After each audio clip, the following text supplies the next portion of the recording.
Good morning. Good morning, all.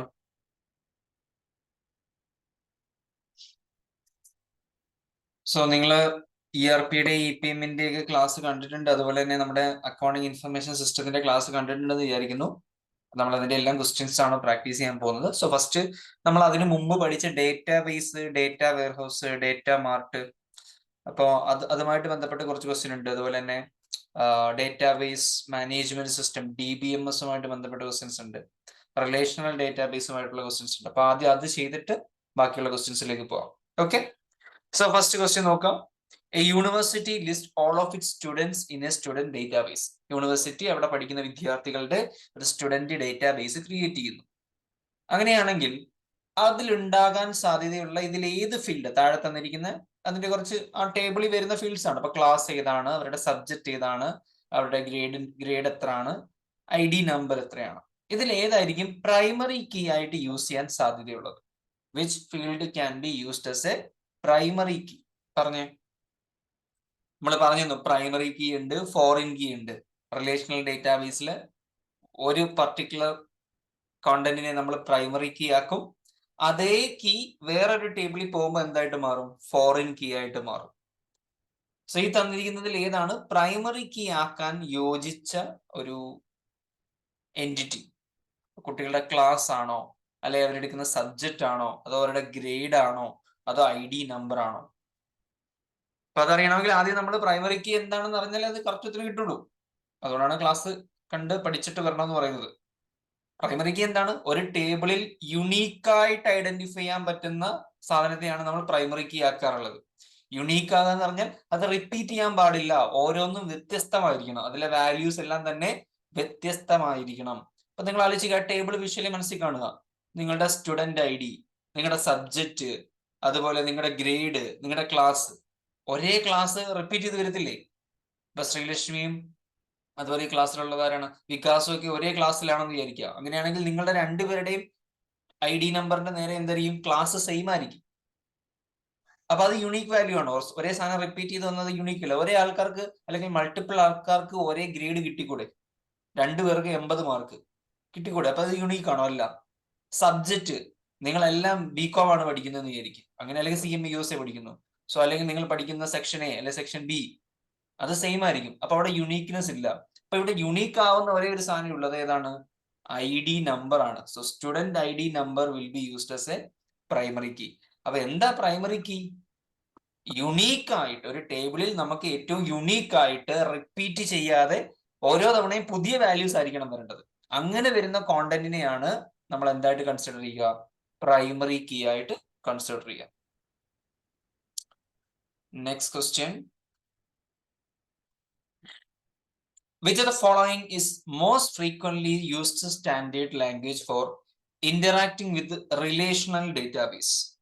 Relational ഡേറ്റാബേസുമായിട്ട് interact ചെയ്യാനായിട്ട് ഏറ്റവും കൂടുതൽ ഉപയോഗിക്കുന്ന സോഫ്റ്റ്വെയർ ലാംഗ്വേജ് ഏത് എന്നാണ് ചോദിച്ചിരിക്കുന്നത്. ഈസി ക്വസ്റ്റ്യൻ ആണ്. You know which one? ആലോചിക്കേണ്ട ആവശ്യമില്ല. എന്താ ശരിയുത്തരം? സ്ട്രക്ചേർഡ് ക്വറി ലാംഗ്വേജ് അഥവാ SQL. SQL is the most commonly used interacting language with relational database. Relational database എന്ന് പറഞ്ഞാൽ ടാബുലാർ ഫോമിൽ ഡേറ്റയെ റെപ്രസെന്റ് ചെയ്യുന്നതിനാണ് റിലേഷണൽ ഡേറ്റാബേസ് എന്ന് പറയുന്നത്. മാത്രമല്ല അത് സ്ട്രക്ചേർഡ് ഡേറ്റ ആയിരിക്കും. സ്ട്രക്ചേർഡ് ഡേറ്റയുമായിട്ട് ഇന്ററാക്ട് ചെയ്യാൻ ഏറ്റവും കൂടുതൽ ഉപയോഗിക്കുന്നത് SQL ആണ്. അൺസ്ട്രക്ചേർഡ് ഡേറ്റ ആണെങ്കിൽ നമ്മൾ ഉപയോഗിക്കുന്ന സാധനങ്ങളാണ് ഈ പറഞ്ഞ NoSQL, അതുപോലെ തന്നെ MongoDB ഒക്കെ. ഓക്കെ, ആ പേരുകൾ ഓർത്തിരിക്കാം. MongoDB, NoSQL, that is used for interacting with the unstructured data. So here answer is SQL.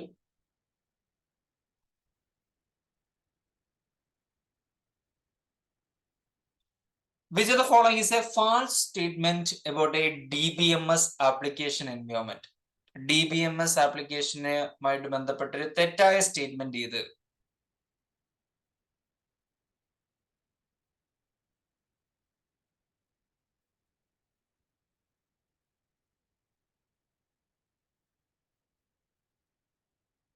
അതൊരു ടഫ് ക്വസ്റ്റ്യൻ ആണ്. ഉത്തരം കണ്ടുപിടിക്കാൻ കുറച്ച് ബുദ്ധിമുട്ടായിരിക്കും. നമുക്ക് ഉറപ്പായിട്ടും ഇതിൽ ശരിയാവണമെന്ന് പറയാൻ പറ്റുന്ന കുറച്ച് ഓപ്ഷൻസ് നമുക്ക് നോക്കാം. ഇപ്പൊ ഈ ഫിസിക്കൽ സ്ട്രക്ചർ ഓഫ് ഡേറ്റ അല്ലെങ്കിൽ ഡേറ്റ ഡെഫിനിഷൻ ഇതെല്ലാം തന്നെ ഇൻഡിപെൻഡന്റ് ആയിരിക്കും എന്ന് പറയുന്നുണ്ട്. അതായത് യൂസറിന്റെ നീഡിനോ അല്ലെങ്കിൽ ഏതെങ്കിലും ഒരു പർട്ടിക്കുലർ പ്രോഗ്രാമിന്റെ റിക്വയർമെന്റിനോ അനുസരിച്ചിട്ടല്ല നമ്മൾ എന്ത് ചെയ്യുന്നത്, അതിന്റെ സ്ട്രക്ചറും ഡെഫിനിഷനും ഒക്കെ ചെയ്യുന്നത്. ബിക്കോസ് ഈ ഡേറ്റാബേസിൽ ഇരിക്കുന്ന ഡേറ്റ DBMS ഉപയോഗിച്ച് നമ്മൾ ഡേറ്റാബേസിൽ ഇരിക്കുന്ന ഡേറ്റ ആണല്ലോ ആക്സസ് ചെയ്യുന്നത്.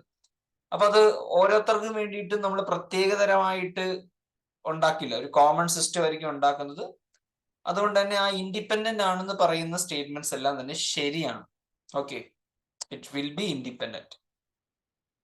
ദെൻ ഡിയില് it is used concurrently by multiple users.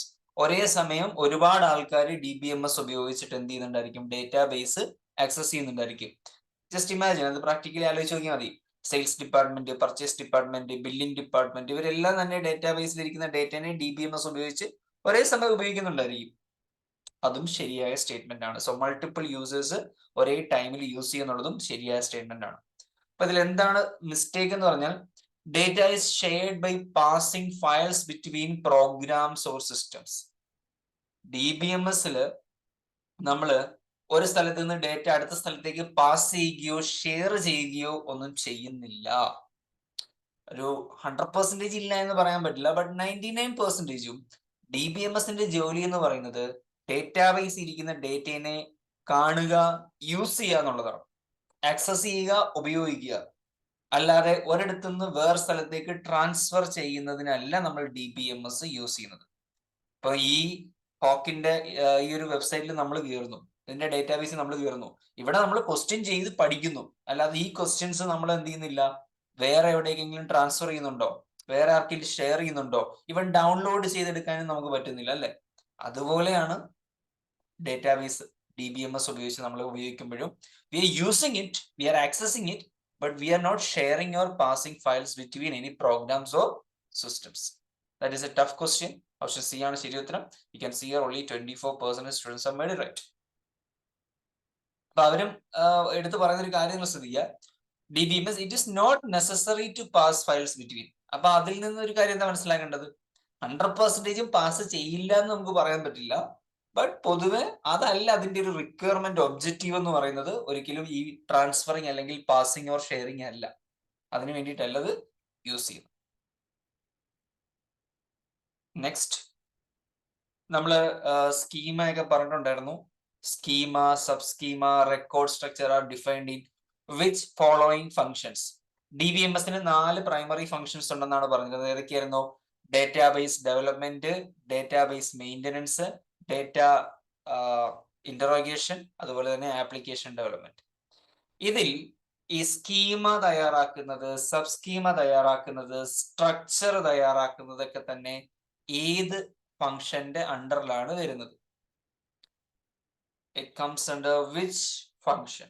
ഇന്ററോഗേഷനിലാണോ, ഡെവലപ്മെന്റിലാണോ, മെയിൻ്റനൻസിലാണോ? എവിടെയാണ് സ്കീമയുടെയൊക്കെ ഡെവലപ്മെന്റ്സ് വരുന്നത്? സ്കീമ എന്ന് പറഞ്ഞാൽ എന്തായിരുന്നു? The logical and physical structure of data. അപ്പൊ നിങ്ങൾക്ക് വേണ്ടുന്ന ഡേറ്റ ആണെങ്കിലും ടേബിൾ ആണെങ്കിലും അതിന്റെ സ്ട്രക്ചർ എങ്ങനെയാണ്, ബ്ലൂ പ്രിന്റ് എന്നാണ് നമ്മൾ പറഞ്ഞത്. It's A plan. നമ്മുടെ മനസ്സിൽ ആഗ്രഹിക്കുന്ന ആ ഒരു ഡേറ്റയുടെ ഘടന, അതിന് എന്തൊക്കെ ഹെഡിങ്സ് വേണം, എന്തൊക്കെ ആട്രിബ്യൂട്ട്സ് വേണം, എന്തൊക്കെ എൻറ്റിറ്റി നെയിംസ് വേണം, എന്തൊക്കെ സെക്യൂരിറ്റി ഫീച്ചേഴ്സ് വേണം, എന്തൊക്കെ ആക്സസ് കീസ് വേണം, ഇങ്ങനെയുള്ള അതിന്റെ ഫങ്ഷൻസ്, മൊത്തത്തിൽ ആ ഒരു സാധനത്തെ ബിൽഡ് ചെയ്തെടുക്കുന്നതിനാണ് സ്കീമ എന്ന് പറയുന്നത്. ആ സ്ട്രക്ചറിനെയാണ് സ്കീമ എന്ന് പറയുന്നത്. സോ അത് ഏതിന്റെ അണ്ടറിൽ വരാനായിരിക്കും സാധ്യത? നിങ്ങൾ ആലോചിക്കും. ഇന്ററഗേഷൻ ആയിരിക്കും അല്ല, ആപ്ലിക്കേഷൻ ഡെവലപ്മെന്റ് ആയിരിക്കും അല്ല. കാരണം ഇതെല്ലാം ഡേറ്റ ഉണ്ടായി കഴിഞ്ഞിട്ട് നമ്മൾ അതിനെ ഉപയോഗിക്കുന്ന സാധനങ്ങളാണ്. അപ്പൊ ആപ്ലിക്കേഷൻ ഡെവലപ്മെന്റ് ആണെങ്കിലും ഇന്ററോഗേഷൻ ആണെങ്കിലും. സോ ഇത് something we are creating. Blue print, plan എന്ന് പറഞ്ഞാൽ എന്താണ്? നമ്മൾ ഒരു സാധനം ബിൽഡ് ചെയ്യാൻ വേണ്ടി എടുത്തു വെച്ചിരിക്കുകയാണ്. സോ തിങ്ക്, ഡേറ്റാബേസ് ഡെവലപ്മെന്റ് ആണോ, ഡേറ്റാബേസ് മെയിൻ്റനൻസിലാണോ വരുന്നത്? Database development.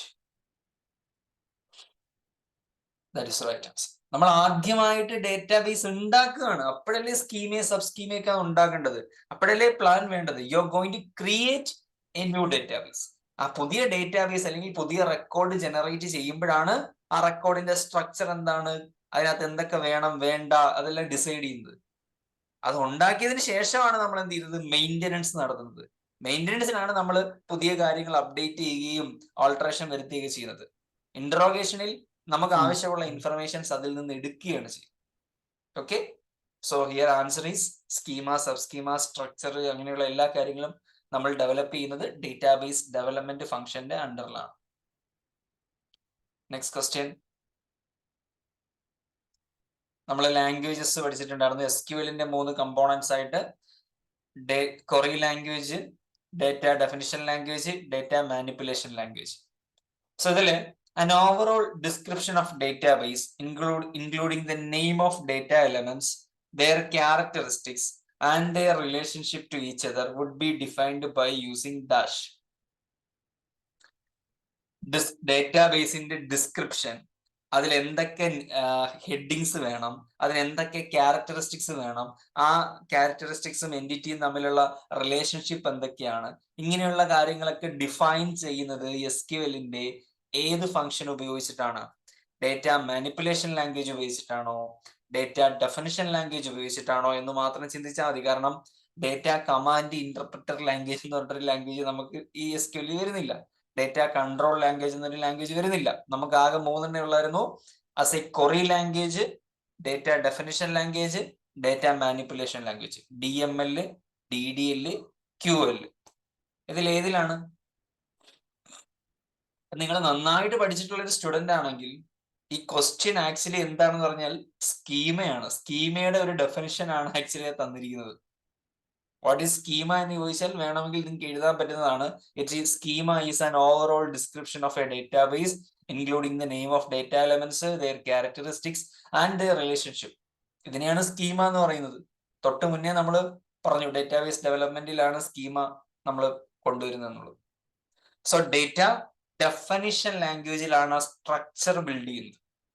V create the structure of database with the help of data definition language. DDL is right answer. Manipulation ലാംഗ്വേജിൽ നമ്മൾ എന്തായിരുന്നു ചെയ്യുന്നത്? മാനിപ്പുലേഷൻ ലാംഗ്വേജ് ഉപയോഗിച്ച് നമ്മൾ ഡേറ്റനെ, ഈ പുതിയ ഡേറ്റനെ ആഡ് ചെയ്യുന്നു, പഴയതിനെ ഓൾട്ടർ ചെയ്യുന്നു, മോഡിഫൈ ചെയ്യുന്നു, അപ്ഡേറ്റ് ചെയ്യുന്നു, ചേഞ്ചസ് വരുത്തണമെങ്കിൽ ചേഞ്ചസ് വരുത്തുന്നു. അതൊക്കെ ചെയ്യുന്നതാണ് ഡേറ്റ മാനിപ്പുലേഷൻ ലാംഗ്വേജ്. പുതുതായിട്ടൊരു റെക്കോർഡ് ക്രിയേറ്റ് ചെയ്യുന്നതും അതിന്റെ attributes, characteristics, element names, headings ഇതൊക്കെ കൊണ്ടുവരുന്നതാണ് ഡേറ്റ ഡെഫിനിഷൻ ലാംഗ്വേജ്. ഇതെല്ലാം എന്തിന്റെ അണ്ടറിലാണ് വരുന്നത്? സ്ട്രക്ചേർഡ് ക്വറി ലാംഗ്വേജ് അഥവാ SQL. Next, all of the following statements are true with respect to data manipulation language except. Data manipulation ലാംഗ്വേജുമായിട്ട് ബന്ധപ്പെട്ട് ശരിയായ സ്റ്റേറ്റ്മെന്റുകളാണ് 3 എണ്ണം. ഒരെണ്ണം മാത്രം തെറ്റാണ്. So what is wrong? തെറ്റായ സ്റ്റേറ്റ്മെന്റ് ചെയ്ത് data manipulation language is used to maintain a database. That is right. Data manipulation languageലാണ് നമ്മൾ മെയിൻ്റനൻസ് നടത്തുന്നത്, which means പുതിയ കാര്യങ്ങൾ ആഡ് ചെയ്യുക. താഴെ കൊടുത്തിട്ടുണ്ട് basic commands used in data manipulation language ആണ് insert, update, delete. That is right. Data manipulation language is used by transaction processing programs to update the database. അത് സംശയാസ്പദമാണ്. ബിക്കോസ് അവരാണോ അപ്ഡേറ്റ് ചെയ്യുന്നത്? ട്രാൻസാക്ഷൻ പ്രോസസ്സിംഗ് പ്രോഗ്രാംസ് ആണോ database update ചെയ്യുന്നത് എന്നുള്ളത് നമ്മൾ ആലോചിക്കേണ്ടതാണ്. User need to know the data manipulation language in order to update the database.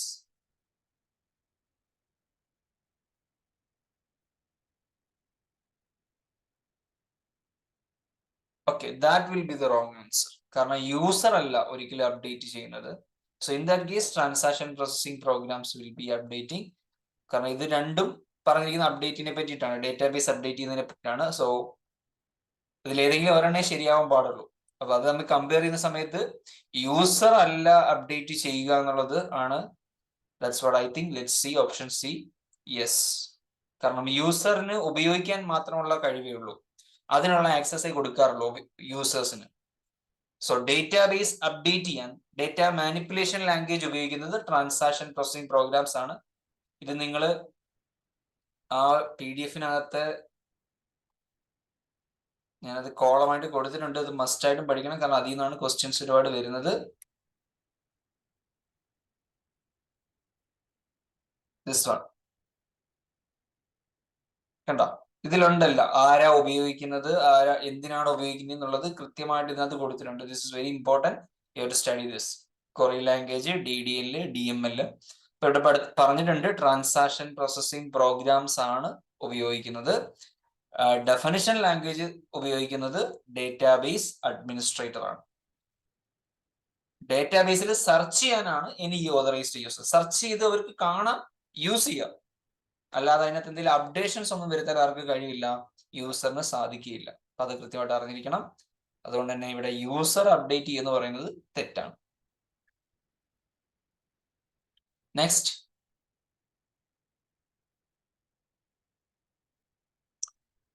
ഇത് നിങ്ങൾ ആൻസർ പറയണം. ബാക്കിയുള്ളതൊക്കെ ഞാനാണ് പറഞ്ഞത്. So I am giving this to U.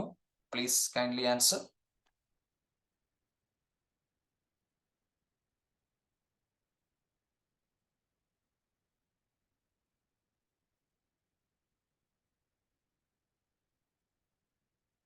Applications develop ചെയ്യാനും ക്വറീസ്, ഫോംസ്, റിപ്പോർട്ട്സ്, ലേബൽസ്, ഓരോ കസ്റ്റം ആപ്ലിക്കേഷൻസിന് വേണ്ടി ജനറേറ്റ് ചെയ്യാനും ഒക്കെ നമ്മളെ സഹായിക്കുന്ന ഫംഗ്ഷൻ ഏത്?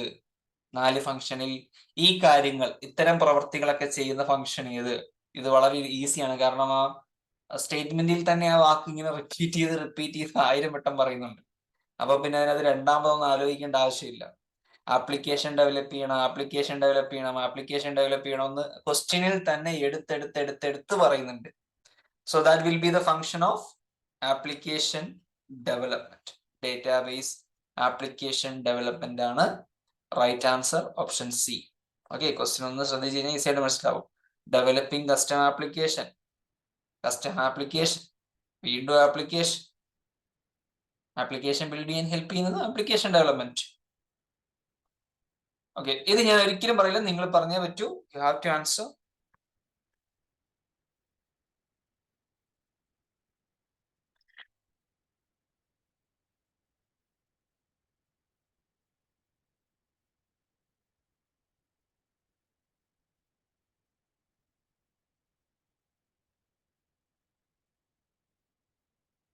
Come on.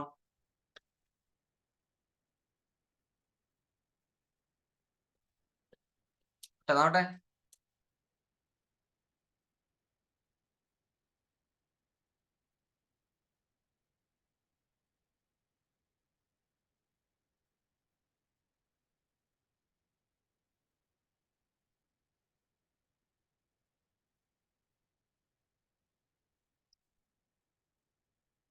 കമ്പ്യൂട്ടർ സ്ക്രീനിൽ കാണുന്ന കാര്യങ്ങളാണ് part number, part description, quantity on hand, quantity on order, order quantity, reorder point. ഇങ്ങനെയുള്ള ഡേറ്റാസ് എല്ലാം ഇങ്ങനെ ഓരോന്നോരോന്നായിട്ട് ഒരു ടേബിൾ ഇങ്ങനെ കൊടുത്തിരിക്കുകയാണ്. അപ്പൊ ഇതിനെല്ലാം കൂടെ ചേർത്തിട്ട് നിങ്ങൾ എന്ത് പറയും എന്നാണ് ചോദിച്ചിരിക്കുന്നത്. It's called. സോ ഇതിനെ ഓരോന്നിനെയും നമ്മൾ എന്തെന്ന് പറയാം, ആദ്യം അത് പറയാം. പാർട്ട് നമ്പർ, ഈ പാർട്ട് നമ്പർ മാത്രമായിട്ട് കൊടുത്തേക്കുന്നതിന് നമ്മൾ എന്ത് പറയും? ഫീൽഡ് എന്ന് പറയും. ഒരെണ്ണത്തിനെയാണ് ഫീൽഡ് എന്ന് പറയുന്നത്. ഇത് വേറൊരു ഫീൽഡ്, ഇത് അടുത്ത ഫീൽഡ്. എക്സാമ്പിൾ കാണിക്കാനാണെങ്കിൽ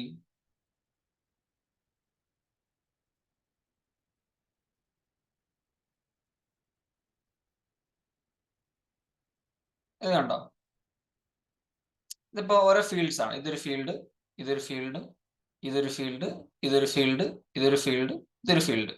സോ ഇതിനെല്ലാം കൂടെ ചേർത്തിട്ട് നമ്മൾ എന്ത് പറയും? റെക്കോർഡ് എന്ന് പറയും. എന്താ പറയാ? V call it as record.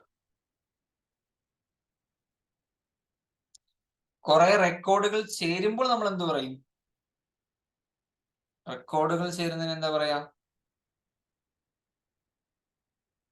എന്താ പറയുന്നത് മനസ്സിൽ വെച്ചോ, ചോദ്യമായിട്ട് വരാൻ സാധ്യതയുണ്ട്. സോ ഇത് പാർട്ട് ഒരു ഫീൽഡാണ്, പാർട്ട് ഡിസ്ക്രിപ്ഷൻ അടുത്ത ഫീൽഡ്, ക്വാണ്ടിറ്റി ഓൺ ഹാൻഡ് അടുത്ത ഫീൽഡ്. സോ ഈ ഫീൽഡുകൾ എല്ലാം കൂടെ ചേരുന്നതിന് V call it as A record. What is A schema? Schema എന്താണെന്ന് പ്ലീസ് ആൻസർ. ഇന്ന് തന്നെ 3-4 വട്ടം പറഞ്ഞു സ്കീമ.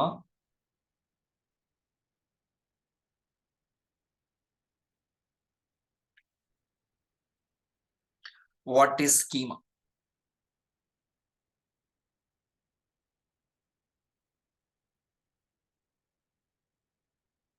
ഇത്ര ആലോചിക്കാനൊന്നുമില്ല, ഒറ്റ നോട്ടത്തിൽ ഉത്തരം കിട്ടും. സ്കീം എന്താണെന്ന് ഞാൻ ഒരു വാക്ക് പറയാം, ബ്ലൂ പ്രിന്റ് എന്ന് തന്നെ എന്ന് 10 വട്ടം പറഞ്ഞു തോന്നുന്നു.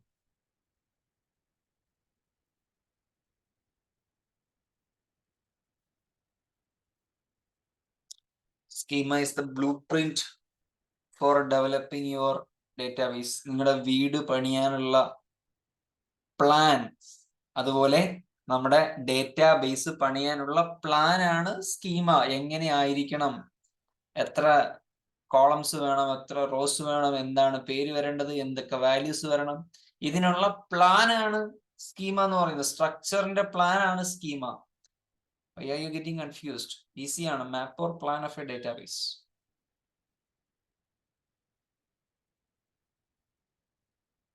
നമ്മൾ കാർഡിനാലിറ്റീസ് പഠിച്ചിട്ടുണ്ടായിരുന്നു. 1 to 1, 1 to many. ക്വസ്റ്റ്യൻ ചോദിച്ചിരിക്കുന്നത് which of the following is not one of the most important relationships of cardinalities. നമ്മളാ പറഞ്ഞ കാർഡിനാലിറ്റിയിൽ ഇല്ലാത്തത് ഏത്?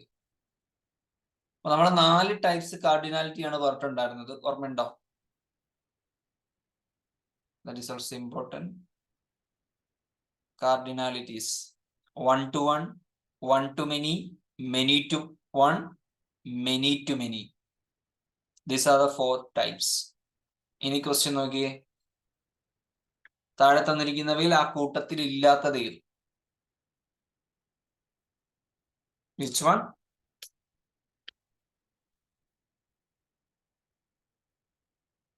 ഏതാ? 1 to 1 ഉണ്ട്, 1 to many ഉണ്ട്, many to many ഉണ്ട്, 3 ഉണ്ട്. So answer is none of the above. ഇതിനകത്ത് കൂട്ടത്തിൽ ചേരാത്ത ഒന്നുമില്ല, എല്ലാം കാർഡിനാലിറ്റിയുടെ ടൈപ്പ് ആണ്. ഒരെണ്ണം കൂടെ വരാനുണ്ട് താനും. അതേതാണ്? Many to one. Many to one ആണ് വരാനുള്ളത്. മെനി ടു മെനി ഉണ്ട്, 1 to many ഉണ്ട്, 1 to 1 ഉണ്ട്, മെനി ടു 1 ഉണ്ട്. പഠിച്ചിരിക്കണേ, അത് ചോദിക്കാൻ സാധ്യതയുണ്ട്. Commands such as insert, delete, update and merge are used in dash. ഈ കമാൻഡുകളൊക്കെ ഏത് ലാംഗ്വേജിലാണ് യൂസ് ചെയ്യുന്നത്?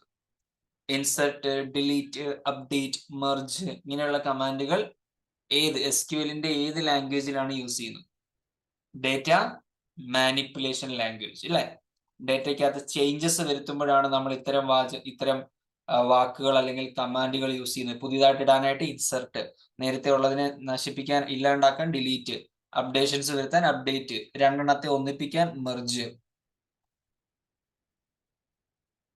Okay, right. നെക്സ്റ്റ്, താഴെ തന്നിരിക്കുന്നവയിൽ ഡേറ്റ ഡെഫിനിഷൻ ലാംഗ്വേജുമായിട്ട് ബന്ധപ്പെട്ട് തെറ്റായ ഒരു സ്റ്റേറ്റ്മെന്റ് ചെയ്ത്. Data definition language. Data definition language is used to create a description of database organization. Data definition language is used to update the stored data in database. Update ചെയ്യാൻ നമ്മൾ ഏതാ ഉപയോഗിക്കുന്നത്? Update ചെയ്യാൻ ഡേറ്റാബേസിൽ data update ചെയ്യാൻ നമ്മൾ ഏതാ ഉപയോഗിക്കുന്നത്? Data manipulation language ആണ് യൂസ് ചെയ്യുന്നത്. ഡേറ്റ ഡെഫിനിഷൻ ലാംഗ്വേജ് അല്ല, മാനിപ്പുലേഷൻ ലാംഗ്വേജ് ആണ് ഡേറ്റാബേസ് അപ്ഡേറ്റ് ചെയ്യാൻ ഉപയോഗിക്കുന്നത്. അതാണ് തൊട്ട് മുന്നേ പറഞ്ഞത്, ഇൻസെർട്ട് അതൊക്കെ കമാൻഡുകൾ ഉപയോഗിക്കുന്ന ഡേറ്റ മാനിപ്പുലേഷൻ ലാംഗ്വേജിലാണ്. അവിടെയാണ് അപ്ഡേഷൻസ് നടക്കുന്നത്. ഡേറ്റയെ ക്രിയേറ്റ് ചെയ്യാൻ, ഫസ്റ്റ് ടൈം ഉണ്ടാക്കാനായിട്ട് ഡേറ്റാബേസ് ക്രിയേറ്റ് ചെയ്യാനാണ് ഡേറ്റ ഡെഫിനിഷൻ ലാംഗ്വേജ് ഉപയോഗിക്കുന്നത്. ഡിഫൈൻ ഡേറ്റ ഫീൽഡ്സ്, ഡേറ്റാബേസിന്റെ സ്കീമ, ഇതെല്ലാം തന്നെ ഡേറ്റ ഡെഫിനിഷൻ ലാംഗ്വേജിന്റെ ഭാഗമാണ്. സോ ഓപ്ഷൻ ബി ആണ് കൂട്ടത്തിൽ ചേരാത്തത്. അവിടെ ഡേറ്റ മാനിപ്പുലേഷൻ ലാംഗ്വേജ് ആണ് വരേണ്ടത്.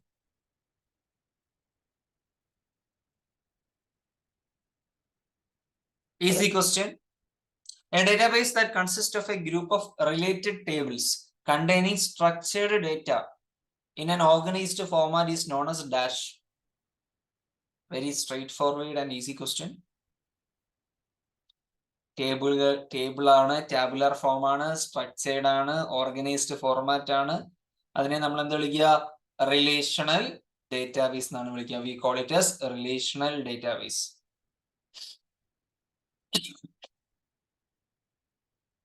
സെൻട്രലൈസ്ഡ് അല്ല വികാസേ. ഈ ടേബിൾ എന്ന് കണ്ടാ പിന്നെ മനസ്സിൽ വേറെ ഒരു വാക്കും വരരുത്. Table is the biggest example for relational database.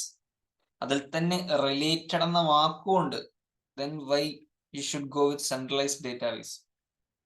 Centralised database നമ്മൾ പറയുന്നത് ഏത് സാഹചര്യങ്ങളിലൊക്കെയാണ്? ERP-യുടെ ഒക്കെ കേസിലാണ് സെൻട്രലൈസ്ഡ് ഡേറ്റാബേസ് പറയുന്നത്. ERP സോഫ്റ്റ്വെയർ യൂസ് ചെയ്യുമ്പോൾ we uses a centralised database because all the data from different departments will be stored in a centralized database. So that is related with the ERP. It has nothing to do with related tables. Table എന്ന് കണ്ടാൽ തന്നെ ആലോചിച്ചു, structured data table എന്നൊക്കെ കണ്ടാൽ മനസ്സിൽ വരേണ്ട വാക്ക് relational database.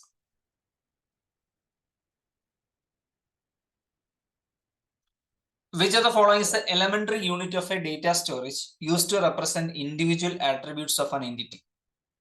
Which of the following is the elementary unit of a data storage used? Elementary unit, individual attribute. Just look at these keywords. Individual attribute of an entity. Entity എന്ന് പറഞ്ഞാൽ മനസ്സിലെന്താ വരേണ്ടത്? ഒരു table മനസ്സിൽ വിചാരിക്കുക. ആ table ഇപ്പൊ for example ഈ ക്ലാസ്സിലിരിക്കുന്ന കുട്ടികൾ, ഇപ്പൊ സ്റ്റുഡൻസ്, നിങ്ങളുടെ ഏജ്, ഇപ്പൊ സ്റ്റുഡന്റ് ഏജ് എന്നൊക്കെ പറയുന്നതാണ് എൻറ്റിറ്റി. അതിന്റെ അണ്ടറിൽ വരുന്ന ആ സ്റ്റുഡന്റിന്റെ പേരാണ് ആട്രിബ്യൂട്ട്. അപ്പൊ ഈ സ്റ്റുഡന്റ് എന്നുള്ളതാണെങ്കിലും ആ അടിയിൽ വരുന്ന ഒരു പേരാണെങ്കിലും ആ ഒരു യൂണിറ്റിനെ നിങ്ങൾ എന്താ വിളിക്കുക? ഒരു യൂണിറ്റ്. ഇപ്പൊ ഇവിടെ നിങ്ങൾക്ക് കാണാം, ഈ റെക്കോർഡ് എന്ന് പറയുന്ന ഒരു യൂണിറ്റ് ആണ്, ഫയൽ എന്ന് പറയുന്ന ഒരു യൂണിറ്റ് ആണ്, ഡേറ്റാബേസ് എന്ന് പറയുന്ന ഒരു യൂണിറ്റ് ആണ്, ഡേറ്റ ഫീൽഡ് എന്ന് പറയുന്നതും ഈ ക്വസ്റ്റ്യന്റെ ഈ പിക്ചർ നിങ്ങൾ നോക്കുമ്പോൾ ഇതൊരു ഡേറ്റാബേസ് ആയിട്ട് നിങ്ങൾ കൺസിഡർ ചെയ്യുകയാണെങ്കിൽ ഇത് ഓരോന്നും ഓരോ യൂണിറ്റ് ആണ്. അതിനെയാണ് എലമെന്ററി യൂണിറ്റ്സ് എന്ന് പറയുന്നത്. ഈ യൂണിറ്റുകളെല്ലാം കൂടെ ചേരുന്നതും ഈ ക്വസ്റ്റ്യനും കൂടെ ചേരുമ്പോഴാണ് ഇതൊരു റെക്കോർഡ് ആവുന്നത്. സോ ആ യൂണിറ്റിനെ നിങ്ങൾ എന്താ വിളിക്കുക? ഫീൽഡ് എന്നാണ് വിളിക്കുക. We call it as A field.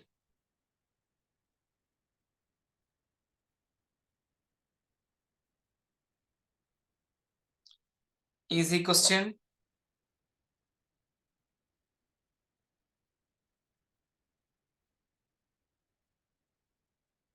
ഏത് ലാംഗ്വേജ് ആണ് ഡേറ്റാബേസിനെ ഇന്ററോഗേറ്റ് ചെയ്യാൻ സഹായിക്കുന്നത്?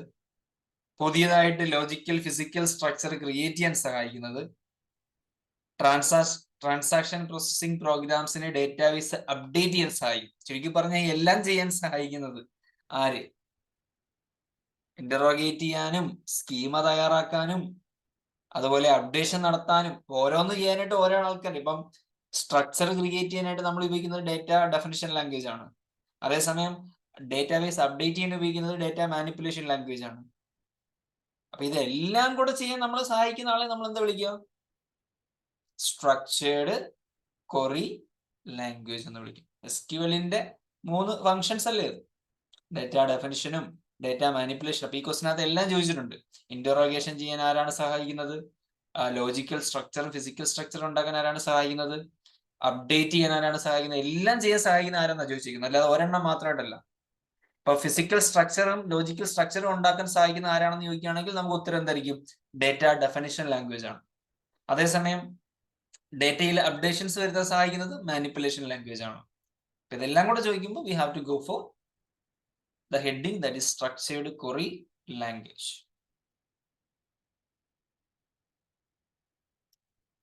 Collection of related data files combined in one location, that is centralized database. നേരത്തെ പറഞ്ഞതുപോലെ to eliminate redundancy, duplication ഒഴിവാക്കാൻ വേണ്ടി, that can be used by different application programs for transaction processing and can be accessed by multiple users is known as dash.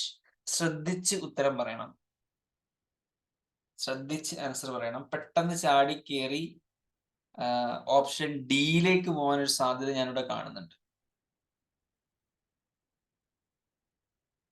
Collection of related data files എല്ലാം കൂടെ ഒരു ലൊക്കേഷനിലാണ് ഇരിക്കുന്നത്. Duplication ഒഴിവാക്കും. അതിന്റെ യൂസിലാണ് main ആയിട്ട് ശ്രദ്ധിക്കുന്നത്. Used by different application programs for transaction processing. Day to day transaction പ്രോസസ്സിങ്ങിന് അത് ഉപയോഗിക്കാറുണ്ട്. This is called data base, not data warehouse. ചിലപ്പോൾ അറിയാവുന്ന ആളുകളാണെങ്കിൽ പോലും മിസ്റ്റേക്ക് വരാൻ സാധ്യതയുണ്ട്. കാരണം ഈ ഡേറ്റാ വെയർഹൗസിന്റെ ഡെഫിനിഷൻ ഓൾമോസ്റ്റ് സിമിലർ ആണ്, എക്സെപ്റ്റ് ചില വ്യത്യാസങ്ങൾ. കളക്ഷൻ ഓഫ് റിലേറ്റഡ് ഡേറ്റ ഫയൽസിന്റെ സ്ഥാനത്ത് എന്ത് വരും? ഡേറ്റാ വെയർഹൗസ് ആണെങ്കിൽ കളക്ഷൻ ഓഫ് ഡേറ്റാ ബേസ് എന്നാണ് വരേണ്ടത്. അതുപോലെ അവിടെ ട്രാൻസാക്ഷൻ പ്രോസസ്സിങ്ങിനല്ല ഉപയോഗിക്കുന്നത്, അവിടെ ഹിസ്റ്റോറിക്കൽ ഡേറ്റയാണ് ഇരിക്കുന്നത്. ഡേറ്റ അനാലിസിസിന് വേണ്ടിയിട്ടാണ് ഡേറ്റ വെയർഹൗസിലെ ഡേറ്റ ഉപയോഗിക്കുന്നത്. It is not used for real time transaction processing. Already transaction processing ഒക്കെ കഴിഞ്ഞ് സ്ട്രക്ചർ ആക്കി സമ്മറൈസ്ഡ് ആക്കി ഡീറ്റെയിൽഡ് ആക്കി വെച്ചിരിക്കുന്ന ഡേറ്റയാണ് എവിടേക്ക് കൊണ്ടുവന്നത്? ഡേറ്റ വെയർഹൗസിലേക്ക് കൊണ്ടുവന്നത്. So that is A difference, ഓർത്തിരിക്കുക.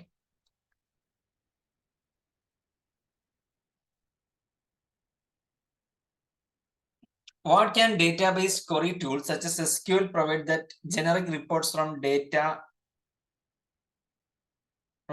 a database cannot? അതായത് ഡേറ്റാബേസിൽ നിന്ന് സാധാരണയുള്ള എടുക്കുന്ന റിപ്പോർട്ടിൽ നിന്ന് വ്യത്യസ്തമായിട്ട് SQL പോലെയുള്ള സോഫ്റ്റ്വെയർസ് ഉപയോഗിക്കുമ്പോൾ കിട്ടുന്ന ഒരു അഡ്വാൻറ്റേജ് എന്താണ് എന്നാണ് ചോദിച്ചിരിക്കുന്നത്. നോർമലി നമുക്ക് ഡേറ്റാബേസിൽ നിന്ന് പല റിപ്പോർട്ടും എടുക്കാൻ പറ്റും അതിലെ ബേസിക് ഫങ്ഷൻസ് വെച്ച്. പക്ഷെ SQL ഉപയോഗിക്കുമ്പോൾ you will get something else. അതിന് മുകളിൽ ഒരു സംഭവം കിട്ടും, അല്ലെങ്കിൽ എന്തോ ഒരു എക്സ്ട്രാ ബെനിഫിറ്റ് SQL-നുണ്ട്.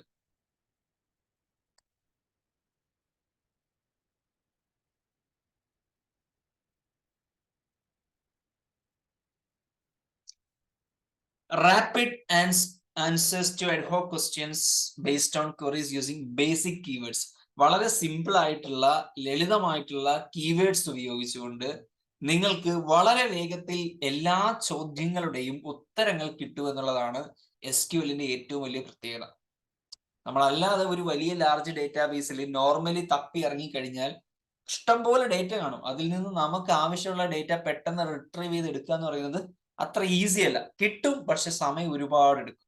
അതേസമയം SQL ആണ് യൂസ് ചെയ്യുന്നതെങ്കിൽ നമ്മൾ ഓൾറെഡി പറഞ്ഞൊരു അഡ്വാൻറ്റേജ് ഇംഗ്ലീഷ് ലൈക്ക് വേർഡ്സ് ആണ്. ഇപ്പൊ ഇൻസെർട്ട്, അപ്ഡേറ്റ്, ഡിലീറ്റ്, മെർജ് എന്നൊക്കെ പറഞ്ഞിട്ട് വളരെ സിമ്പിൾ ആയിട്ടുള്ള ഇംഗ്ലീഷ് വാക്കാണ് നമ്മൾ യൂസ് ചെയ്യുന്നത്. അപ്പൊ അത്തരം സിമ്പിൾ കീവേഡ്സ് ഉപയോഗിച്ചുകൊണ്ട് നിങ്ങൾ എന്ത് ചോദ്യം ചോദിച്ചാലും അതിനെല്ലാം വളരെ വേഗത്തിൽ റാപ്പിഡ് ആയിട്ട് ഉത്തരം കിട്ടുമെന്നുള്ളതാണ് സാധാരണ റിപ്പോർട്ടുകളിൽ നിന്ന് SQL-നെ വ്യത്യസ്തമാകുന്നത്. So that is a right answer, option D. ഓർത്തിരിക്കുക. കൃത്യമായ ഓർഡറിൽ ഇതിനെ അറേഞ്ച് ചെയ്യാനാണ് പറഞ്ഞിരിക്കുന്നത്. അറേഞ്ച് ചെയ്തോളൂ, പറഞ്ഞോളൂ. എന്നിട്ട് ഏത് ലെവലിൽ നിന്ന് ഏത് ലെവലിലോട്ടാന്നുള്ളത് ശ്രദ്ധിക്കുക. From the lowest level two highest level. Okay, പരീക്ഷയ്ക്ക് ചിലപ്പോൾ തിരിച്ചറിയും ചോദിക്കുന്നത് ക്വസ്റ്റ്യൻ കണ്ട് ചാടിക്കയറി ഉത്തരം എഴുതരുത്.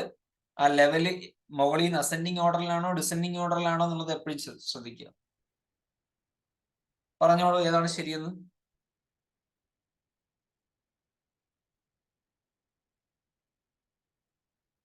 ആദ്യം വരുന്ന ഏതാണെന്ന് അറിയാലോ? ഫീൽഡ് ആണ് അല്ലെ? അപ്പൊ തന്നെ നോക്കുമ്പോൾ BCD എല്ലാം ഫീൽഡ് ആണ് ആദ്യം വന്നിരിക്കുന്നത്. കുറെ ഫീൽഡുകൾ ചേരുന്നത് റെക്കോർഡായിട്ട് മാറും. സോ രണ്ടാമത് വരുന്നത് റെക്കോർഡാണ്. So field, record. റെക്കോർഡുകൾ എല്ലാം കൂടെ ചേരുന്നതിനെ നമ്മൾ എന്ത് വിളിക്കും? ഫയൽ എന്നാണോ വിളിക്കുക, ഡേറ്റാബേസ് എന്നാണോ വിളിക്കുക? We call it as file. ഫീൽഡുകളെല്ലാം റെക്കോർഡുകളെല്ലാം കൂടെ ചേരുന്നത് ഫയലായിട്ടാണ് മാറുന്നത്. ഫയലിന്റെ കളക്ഷൻ ആണെന്ത്? ഡേറ്റാബേസ് ആവുന്നത്. Which means field, record, file, database. Option D is right answer. Okay, എക്സാമിന് വേണമെങ്കിൽ തിരിച്ചറിയും ചോദിക്കുന്ന ഹയസ്റ്റ് ടു ലോവസ്റ്റ് എന്ന് ചോദിച്ചാൽ ഡേറ്റാബേസ്, ഫയല്, റെക്കോർഡ്, ഫീൽഡ്, അങ്ങനെ ആയിരിക്കും ഓർഡർ വരുന്നത്. ക്വസ്റ്റ്യൻ ശ്രദ്ധിച്ച് വായിക്കുക. ഹയസ്റ്റ് ലോവസ്റ്റ് ആണോ, ലോവസ്റ്റ് ഹയസ്റ്റ് ആണോ എന്നുള്ളത്. A DBMS can be best defined as dash. DBMS-നെ നമുക്ക് എങ്ങനെ ഡിഫൈൻ ചെയ്യാം?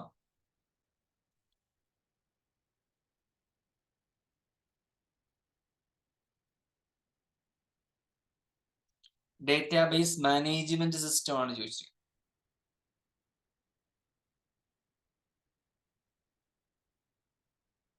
ഡേറ്റാബേസ് മാനേജ്മെന്റ് സിസ്റ്റം എന്ന് പറയുന്നത് ഒരിക്കലും ഡേറ്റാബേസ് അല്ല. അതൊരു ആപ്ലിക്കേഷൻ ആണ്, ഒരു സോഫ്റ്റ്വെയർ ആണ്, ഒരു പ്രോഗ്രാം ആണ്, ഒരു ഇന്റർഫേസ് ആണ്. ഡേറ്റാബേസിനെ ആക്സസ് ചെയ്യാനും ഉപയോഗിക്കാനും നമ്മളെ ഹെൽപ്പ് ചെയ്യുന്ന ഒരു സോഫ്റ്റ്വെയർ ആണ് DBMS എന്ന് പറയുന്നത്. So it's a program that manages set of interrelated, centrally coordinated data files. That will be the right answer. Option C. അതൊരു പ്രോഗ്രാം ആണെന്ന് അല്ലെങ്കിൽ ഒരു സോഫ്റ്റ്വെയർ ആണെന്നുള്ള കോൺസെപ്റ്റ് മനസ്സിലുണ്ടെങ്കിൽ തന്നെ ഉത്തരം കിട്ടും. It's A software. DBMS എന്ന് പറയുന്നത് ഒരു സോഫ്റ്റ്വെയർ ആണ്. നിങ്ങൾക്ക് ഡേറ്റാബേസിനെ ആക്സസ് ചെയ്യാനും അതിനകത്ത് ഉപയോഗങ്ങൾ നടത്താനും കാണാനും ഒക്കെ നിങ്ങളെ ഹെൽപ്പ് ചെയ്യുന്ന ഒരു സോഫ്റ്റ്വെയർ മാത്രമാണ് എന്ത്? DBMS.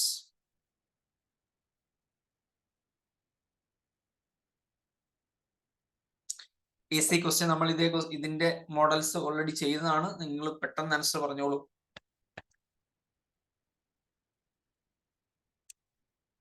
സ്ട്രക്ചർ, ഡേറ്റാബേസ് ടേബിളിന്റെ സ്ട്രക്ചർ എസ്റ്റാബ്ലിഷ് ചെയ്യാൻ ഉപയോഗിക്കുന്ന ലാംഗ്വേജ് ഏത്? സ്ട്രക്ചർ ഉണ്ടാക്കാൻ ഉപയോഗിക്കുന്ന ലാംഗ്വേജ് ഏത്? സിംപ്ലി പറയുകയാണെങ്കിൽ സ്കീമ തയ്യാറാക്കാൻ ഉപയോഗിക്കുന്ന ലാംഗ്വേജ് ഏത്? കമോൺ. ഇത്രയും ക്വസ്റ്റ്യൻ ചെയ്തിട്ട് പിന്നെ ഇതിന് ചിന്തിക്കുന്നത് ശരിയല്ലേ? സ്കീമിന്റെയും സ്ട്രക്ചറിന്റെയും ലോജിക്കൽ സ്ട്രക്ചർ, ഫിസിക്കൽ സ്ട്രക്ചർ എന്ന് ഹൈലി റെപ്പറ്റേറ്റീവ് ആയിട്ട് പറഞ്ഞതാണ്. ഡെഫിനിഷൻ, വികാസ്. Definition language. ഈ കൺട്രോൾ ലാംഗ്വേജ് എന്നൊരു ലാംഗ്വേജ് ഇല്ല ഇവിടെ. കൊറി ലാംഗ്വേജ് ഉണ്ട്, അത് നമ്മൾ ഉപയോഗിക്കാൻ സെർച്ച് ചെയ്യാൻ വേണ്ടി ഉപയോഗിക്കുന്നതാണ് കൊറി ലാംഗ്വേജ്. പുതിയതായിട്ട് എന്തെങ്കിലും അപ്ഡേഷൻസ് വരുത്താൻ ഉപയോഗിക്കുന്നതാണ് മാനിപ്പുലേഷൻ ലാംഗ്വേജ്. സ്ട്രക്ചർ ഉണ്ടാക്കാൻ അല്ലെങ്കിൽ ആ ഡേറ്റാബേസിനെ തന്നെ ഉണ്ടാക്കാൻ ഹെൽപ്പ് ചെയ്യുന്ന ലാംഗ്വേജ് ആണ് data definition language. Option D is right answer. താഴെ തന്നിരിക്കുന്നവയിൽ DBMSന്റെ ഫംഗ്ഷൻ അല്ലാത്തത്? ഡേറ്റാബേസ് മാനേജ്മെന്റ് സിസ്റ്റത്തിന്റെ ഫംഗ്ഷൻ അല്ലാത്തത് ഏത്?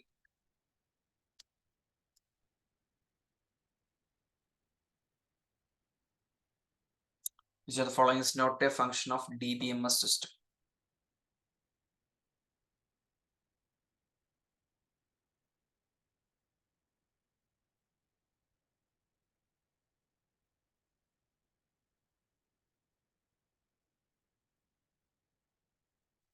Which one? Yes, Nishida. Database യൂസറിന് ഡേറ്റാബേസിൽ നിന്ന് ഇൻഫർമേഷൻ ഡിലീറ്റ് ചെയ്യാനുള്ള അധികാരം ഉണ്ടോ? ഇല്ല. യൂസറിനെ സംബന്ധിച്ച് ഒറ്റ ഉപയോഗമേ ഉള്ളൂ, അയാൾക്ക് ആ ഡേറ്റാബേസ് കാണാം, യൂസ് ചെയ്യാം. അല്ലാതെ അപ്ഡേഷൻസ് നടത്താനും ഡിലീറ്റ് ചെയ്യാനും മോഡിഫൈ ചെയ്യാനുള്ള അധികാരം ആർക്കില്ല? ഈ പറഞ്ഞ ഡേറ്റാബേസ് യൂസറിനില്ല. അപ്പൊ യൂസറിന് ഇങ്ങനെയുള്ള ആവശ്യമില്ലാത്ത പവേഴ്സ് ഉണ്ടെന്നുള്ള ഓപ്ഷൻ കണ്ടെത്താൻ ആലോചിച്ചത് തെറ്റായിരിക്കും. യൂസർ ഉപയോഗിച്ചിട്ട് വീട്ടിൽ പോവുക. അപ്പൊ ഈ എക്സാമ്പിൾ എടുക്കും. ഇപ്പൊ ഈ ഹോക്കിന്റെ ഈ ഒരു ഡേറ്റാബേസിൽ കയറി നമ്മൾ ക്വസ്റ്റ്യൻസ് ചെയ്യുന്നു. ഇതിലെ ക്വസ്റ്റ്യൻസ് മാറ്റാനോ ഓപ്ഷൻസ് തിരുത്താനോ അല്ലെങ്കിൽ മറ്റ് പുതുതായിട്ട് എന്തെങ്കിലും ക്വസ്റ്റ്യൻസ് ആഡ് ചെയ്യാനോ നമുക്ക് സാധിക്കുമോ? ഇല്ല. പ്രാക്ടിക്കലി ചിന്തിക്കുക. അതിന് ആർക്കേ സാധിക്കുള്ളൂ? ഇതിന്റെ ബാക്ക് എൻഡിൽ വർക്ക് ചെയ്യുന്ന അഡ്മിനിസ്ട്രേറ്റേഴ്സിനോ അല്ലെങ്കിൽ അതിന്റെ അതോറിറ്റിയുള്ള ആൾക്കാർക്ക് സാധിക്കുള്ളൂ. നമ്മളെ സംബന്ധിച്ച് അവർ തന്നിരിക്കുന്ന ഈ സാധനം, ഈ ഡേറ്റാബേസിൽ കിടക്കുന്ന ക്വസ്റ്റ്യൻസ് നമുക്ക് എന്ത് ചെയ്യാം, കാണാം, ചെയ്യാം, യൂസ് ചെയ്യാം, പഠിക്കാം. That's the only thing we can do.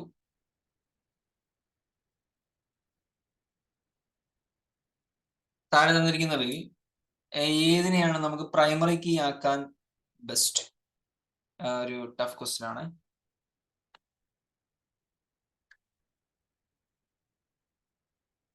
Primary key ആക്കണമെങ്കിൽ നിങ്ങൾക്ക് അറിയാലോ, യുണീക്ക് വാല്യൂ വരണം. യുണീക്ക് വാല്യൂ ആണെങ്കിൽ പ്രൈമറി കീ ആക്കാൻ പറ്റും.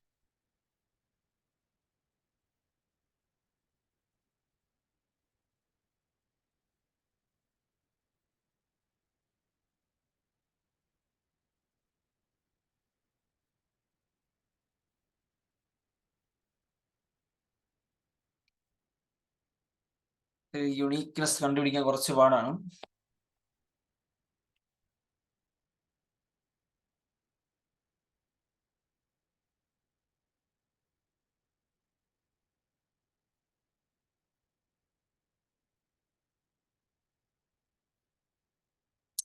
പർച്ചേസ് ഓർഡറില് കുറച്ചും കൂടെ റെപ്പറ്റീഷൻ ഉണ്ടാവും എന്നാണ് ഞാൻ വിചാരിക്കുന്നത്. പർച്ചേസ് ഓർഡർ എന്ന് പറയുമ്പോൾ അറിയാലോ, ഒരു വെണ്ടർ തന്നെ മൾട്ടിപ്പിൾ ടൈംസ് ഓർഡർ പ്ലേസ് ചെയ്യാൻ സാധ്യതയുണ്ട്. സോ അതൊരു പ്രശ്നമാണ്. Let's see. അങ്ങനെയാണെങ്കിൽ സി വരണം. Yes, C is the right answer. But you can see only 90% ആൾക്കാർ ശരിയാക്കില്ല, ബിക്കോസ് കുറച്ച് കൺഫ്യൂസിങ് ആണ്. അപ്പൊ എന്തുകൊണ്ട് പർച്ചേസ് ഓർഡറിലെ ഈ പറഞ്ഞ വെണ്ടർ നമ്പർ എടുക്കുന്നില്ല എന്ന് വെച്ച് കഴിഞ്ഞാൽ, പർച്ചേസ് ഓർഡേഴ്സ് ഭയങ്കര റെപ്പറ്റേറ്റീവ് ആണ്. ഇപ്പൊ പ്രൈമറി കീ ആവണമെങ്കിൽ മെയിൻ ആയിട്ടുള്ള സാധനം എന്താണ്? യുണീക്ക് വാല്യൂസ് ആയിരിക്കണം കൂടുതലും. അപ്പം പർച്ചേസ് ഓർഡർ എടുക്കുവാണെങ്കിൽ ഒരു വെണ്ടർ തന്നെ മൾട്ടിപ്പിൾ ഓർഡേഴ്സ് നടത്തിയിട്ടുണ്ടായിരിക്കും. അങ്ങനെ വരുമ്പോൾ അയാളുടെ വെണ്ടർ നമ്പർ നമ്മൾ അവിടെ പ്രൈമറി കീ ആയിട്ട് എടുത്തു കഴിഞ്ഞാൽ അത് ശരിയാവത്തില്ല, ബിക്കോസ് ദർ ഇസ് റെപ്പറ്റീഷൻ. അപ്പൊ അതുകൊണ്ടാണ് പർച്ചേസ് ഓർഡറിന്റെ കേസിൽ നമുക്കത് അക്സെപ്റ്റ് ചെയ്യാൻ പറ്റില്ല. നെക്സ്റ്റ് നമുക്ക് ERPയുടെ ക്വസ്റ്റ്യൻസ് ആണ് വരുന്നത്. Users of an ERP system can include dash. അത് ERP സിസ്റ്റം ഉപയോഗിക്കുന്ന ആൾക്കാർ ആരൊക്കെ ഇതിൽ ആർക്കൊക്കെ ഉപയോഗിക്കും ERP system? Enterprise resource planning. I hope you have seen the video. കണ്ടിട്ട് ചെയ്യണമെന്നാണ് ഞാൻ പറഞ്ഞത്. ഇല്ലെങ്കിൽ ക്വസ്റ്റ്യൻസ് ബുദ്ധിമുട്ടായിരിക്കും. ക്ലാസ് അറ്റൻഡ് ചെയ്ത് അതായത് ക്ലാസ് കണ്ട് കോൺസെപ്റ്റ് മനസ്സിലാക്കിയാലേ ആൻസർ ചെയ്യാൻ പറ്റും. ERP സിസ്റ്റം എന്ന് പറഞ്ഞാൽ എന്താണ്? സെൻട്രലൈസ്ഡ് സോഫ്റ്റ്വെയർ ആണ്. നമ്മുടെ ബിസിനസിന്റെ A to Z കാര്യങ്ങളെല്ലാം തന്നെ കൺട്രോൾ ചെയ്യാൻ പറ്റുന്ന, അതിന്റെ എല്ലാ ഡേറ്റയും ഹാൻഡിൽ ചെയ്യാൻ പറ്റുന്ന ഒരു സിംഗിൾ സോഫ്റ്റ്വെയർ ആണ് ERP. എക്സാമ്പിൾ ആയിട്ട് നമുക്ക് SAP, SAP, അതുപോലെ തന്നെ ഒറാക്കിൾ, ഇതെല്ലാം തന്നെ ERPക്ക് എക്സാമ്പിൾ ആണ്. ഇഷ്ടംപോലെ ERPs ഉണ്ട്. ഒരുപാട് കമ്പനീസ് ERP സോഫ്റ്റ്വെയർസ് ജനറേറ്റ് ചെയ്യാറുണ്ട്. ആൻഡ് ERPയെ സംബന്ധിച്ച് ഇറ്റ്സ് വെരി കോസ്റ്റ്ലി. ഒരു വലിയ മൾട്ടിനാഷണൽ കമ്പനിയിലേക്ക് ആയിരിക്കും ഏറ്റവും ഹൈലി സൊഫിസ്റ്റിക്കേറ്റഡ് ആയിട്ടുള്ള ടോപ്പ് നോച്ച് ERPs കൊണ്ടുവരിക. ഇപ്പൊ നമ്മൾ നെസ്ലെ അല്ലെങ്കിൽ ഫ്ലിപ്കാർട്ട്, ആമസോൺ, വാൾമാർട്ട് ഇങ്ങനെയുള്ള ജൈജാന്റിക് കമ്പനീസിനെ സംബന്ധിച്ച് അവർക്ക് ERP സിസ്റ്റം ഇല്ലാതെ ഒന്നും നടക്കത്തില്ല. Because the business is so huge. അപ്പൊ അവർക്ക് എല്ലാ കാര്യങ്ങളും ഓരോന്നിനും ഓരോ ഇൻഡിവിജ്വൽ ആപ്ലിക്കേഷൻ ഒക്കെ ഉപയോഗിക്കാൻ നിന്നാൽ അവർക്ക് നടക്കത്തില്ല. അവരുടെ ബിസിനസ് മുന്നോട്ട് പോകത്തില്ല. അതേസമയം ഒരു ചെറിയ സ്ഥാപനം നമ്മുടെ കേരളത്തിൽ ഏതെങ്കിലും ഒരു ജില്ലയിൽ മാത്രം വർക്ക് ചെയ്യുന്ന ഒരു സ്ഥാപനമാണെങ്കിൽ അതിന് ERP സിസ്റ്റത്തിന്റെ ആവശ്യമൊന്നുമില്ല. അതിന് ഓരോന്നിനും ഓരോ ഇൻഡിവിജ്വൽ ആപ്ലിക്കേഷൻ ആയാലും കുഴപ്പമൊന്നുമില്ല. ബട്ട് ERPയുടെ പ്രശ്നം കോസ്റ്റ് കൂടുതലാണ്. ഇംപ്ലിമെന്റേഷന് ചിലപ്പോൾ വർഷങ്ങൾ എടുക്കും ഫുള്ളി ഇംപ്ലിമെന്റ് ആവാൻ വേണ്ടി. ഇപ്പൊ നമ്മൾ ആലോചിക്കും ഈ സാപ്പിന്റെ കോഴ്സ് ഒക്കെ ഉണ്ടല്ലോ, 6 month കോഴ്സ്, 3 month കോഴ്സ് എന്നൊക്കെ പറഞ്ഞിട്ട് SAPയുടെ ഒക്കെ കോഴ്സ് ഉണ്ട്. അപ്പൊ ആ കോഴ്സിൽ എങ്ങനെയാണ് ഇത്രയും വലിയ സാധനം 6 മാസം കൊണ്ടൊക്കെ പഠിക്കുക? ഇങ്ങനെ വർഷങ്ങളെടുത്ത് ഇംപ്ലിമെന്റ് ചെയ്യുന്ന ഒരു സിസ്റ്റം എങ്ങനെ ഒരാൾ 6 മാസം കൊണ്ട് പഠിക്കുക? അപ്പൊ അവിടെ പഠിപ്പിക്കുന്ന വെച്ചാൽ ആ ഫുൾ SAPന്റെ കോഴ്സ് ഒന്നും അല്ല പഠിപ്പിക്കുക. ഏതെങ്കിലും അതിൽ ഒരു മൊഡ്യൂൾ ആയിരിക്കും പഠിപ്പിക്കുക. ഇപ്പൊ അക്കൗണ്ട്സ് പേബിളിന്റെ ഒരു മൊഡ്യൂൾ എടുത്ത് വെച്ചിട്ട് അതിന്റെ ഫുൾ ഫങ്ഷനിങ്ങും കാര്യങ്ങളൊക്കെ ആയിരിക്കും ചിലപ്പോൾ നമ്മളെ ക്ലാസ് ആയിട്ട് വരിക. അങ്ങനെയുള്ള പ്രധാനപ്പെട്ട ചില എലമെന്റ്സ് ആയിരിക്കും പഠിപ്പിക്കുക. അല്ലാതെ എൻ്റെ SAP ഒക്കെ പഠിക്കണമെങ്കിൽ 2 വർഷത്തിൽ കൂടുതൽ നമ്മൾ ടൈം സ്പെൻഡ് ചെയ്തിട്ടുണ്ട്. കാരണം അത്രയും കോംപ്രിഹെൻസീവ് ആണ്. ഒരു ബിസിനസിന്റെ എല്ലാ കാര്യങ്ങളെയും ഇൻക്ലൂഡ് ചെയ്തിട്ടുണ്ട്. അപ്പോൾ ഈ പറഞ്ഞിരിക്കുന്നത് പോലെ accounting, finance, human resource, customers, supplies, logistics, production planning, sales distribution, marketing, order management, all of the above. Everything can be done with ERP, enterprise resource planning. എല്ലാത്തിന്റെയും കൂടെ ഒരു ഇന്റഗ്രേഷൻ ആണ്, കൺസോളിഡേഷൻ ആണ് ERP സോഫ്റ്റ്വെയറിൽ ഉണ്ടാവുക. You don't. അപ്പൊ ഇതിന്റെ advantage എന്താ? നമ്മൾ ഓരോന്നിനും വേണ്ടിയിട്ട് സെപ്പറേറ്റ് ഒരു സോഫ്റ്റ്വെയർ മേടിക്കണ്ട. ഇപ്പൊ അക്കൗണ്ടിങ്ങിന് വേണ്ടി, ഫിനാൻസിന് വേണ്ടിയിട്ട് നമ്മൾ ടാലി സോഫ്റ്റ്വെയർ ഉപയോഗിക്കുന്നു, HR വേണ്ടിയിട്ട് നമ്മൾ വേറെ സോഫ്റ്റ്വെയർ ഉപയോഗിക്കുന്നു, മാർക്കറ്റിങ്ങിന് വേണ്ടിയിട്ട് വേറെ സോഫ്റ്റ്വെയർ ഉപയോഗിക്കുന്നു. ഇങ്ങനെ ഓരോന്നിനും ഓരോ സോഫ്റ്റ്വെയർ ഉപയോഗിക്കാതെ എല്ലാത്തിനും കൂടെ ഒരെണ്ണം. ആൻഡ് എല്ലാ ഡേറ്റയും ഒരിടത്തായിരിക്കും ഇരിക്കുന്നത്. സെൻട്രലൈസ്ഡ് ഡേറ്റാബേസ് ആയിരിക്കും, which will help you to make better decisions based on the data analytics. Data analyse ചെയ്യുന്ന സമയത്ത് എല്ലാ ഡേറ്റയും ഒരിടത്ത് ഇരിക്കുന്നതുകൊണ്ട് തന്നെ കൺഫ്യൂഷൻസ് ഇല്ല, ഡ്യൂപ്ലിക്കേഷൻസ് ഇല്ല. We will be able to make better decisions after getting the information from data analysis. അപ്പോൾ ഒരുപാട് advantages ആണ്. ഡിസ്അഡ്വാൻറ്റേജ് എന്ന് പറയുന്നത് കോസ്റ്റ് ആണ്. Cost of implementation is very very high. And അതുപോലെ തന്നെ നമ്മുടെ പ്രൊഡക്ടിവിറ്റിനെ ബാധിക്കും. പറഞ്ഞതിനായിട്ട് ഒരു ബിസിനസ്സിലേക്ക് പുതുതായിട്ട് SAP ഒക്കെ കൊണ്ടുവന്ന് ഇംപ്ലിമെന്റ് ചെയ്യുകയാണെങ്കിൽ അവരുടെ നിലവിൽ നടന്നുകൊണ്ടിരിക്കുന്ന പ്രോസസ്സിനെ അത് ഭയങ്കരമായിട്ട് ബുദ്ധിമുട്ടില്ല. ആൻഡ് എംപ്ലോയീസിനൊന്നും അത്ര സന്തോഷമായിരിക്കില്ല. ബിക്കോസ് അവർ ഒന്നേന്ന് പഠിക്കുകയും വേണം ജോലി ചെയ്യാനായിട്ട്. അതുകൊണ്ട് തന്നെ താഴെ തന്നിരിക്കുന്ന സ്റ്റേറ്റ്മെന്റുകളിൽ ERPയുമായിട്ട് ബന്ധപ്പെട്ട് തെറ്റായ സ്റ്റേറ്റ്മെന്റുകൾ, ബാക്കിയെല്ലാം ശരിയാണ്. അപ്പോൾ 1 of the option is wrong. ഏതാണ് option? ERP system cannot be extended to customers, suppliers or other business partners. നമ്മളിപ്പോ തൊട്ട് മുന്നത്തെ ക്വസ്റ്റ്യനിൽ പറഞ്ഞതേ ഉള്ളൂ ആർക്കൊക്കെ ഇത് ഉപയോഗിക്കാൻ പറ്റുമോ. അതിനകത്ത് വന്ന ആൾക്കാരാണ് കസ്റ്റമർ, സപ്ലയർ എല്ലാം തന്നെ. ERP cannot be അല്ല, ERP can be extended to customers, suppliers or other business partners ആണ്. എല്ലാവരെയും നമുക്ക് ഇൻകോർപ്പറേറ്റ് ചെയ്യാം. Everything can be integrated and incorporated into the enterprise resource planning software. അപ്പൊ ആദ്യത്തെ ഓപ്ഷനിൽ കനോട്ട് എന്നുള്ള വാക്ക് തെറ്റാണ്, ക്യാൻ ബി ആണ്. ബാക്കിയെല്ലാം ശരിയാണ്. സെൻട്രലൈസ്ഡ് ഡേറ്റാബേസ് ആണ് ഉപയോഗിക്കുന്നത്. നിങ്ങളുടെ ബിസിനസിനെ മൊത്തത്തിൽ ഒന്നേന്ന് റീഡിസൈൻ ചെയ്യേണ്ടി വരും. കാരണം അത്രയും നാൾ നമ്മൾ ചെയ്തുകൊണ്ടിരുന്ന രീതി ആയിരിക്കില്ല. ERP വരുമ്പോൾ കമ്പനി ERPക്ക് അനുസരിച്ച് മാറ്റങ്ങൾ കൊണ്ടുവരേണ്ടി വരും. That's a right statement. And it integrates all financial and operational activity into one single system. That's also right. Option A ആണ് തെറ്റ്. cannot be extended അല്ല, can be extended ആണ്.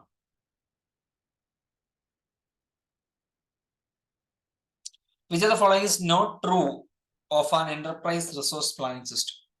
താഴെ തന്നിരിക്കുന്നവയിൽ ശരിയല്ലാത്തത്, ERP-യുമായിട്ട് ബന്ധപ്പെട്ട് ശരിയല്ലാത്തത്. നിങ്ങൾ പറഞ്ഞോളൂ. ക്ലാസ് കണ്ടിട്ടുണ്ടോ നോക്കട്ടെ, അല്ലെങ്കിൽ ഇപ്പൊ കേട്ടത് വെച്ചിട്ട് വേണമെങ്കിൽ ഇതിന് ഉത്തരം പറയാം. ഇപ്പൊ ഈ പറഞ്ഞ പോയിന്റ്സിനകത്ത് മെൻഷൻ ചെയ്തൊരു കാര്യത്തിന് വിരുദ്ധമാണ് തന്നിരിക്കുന്ന ഒരു ഓപ്ഷൻ.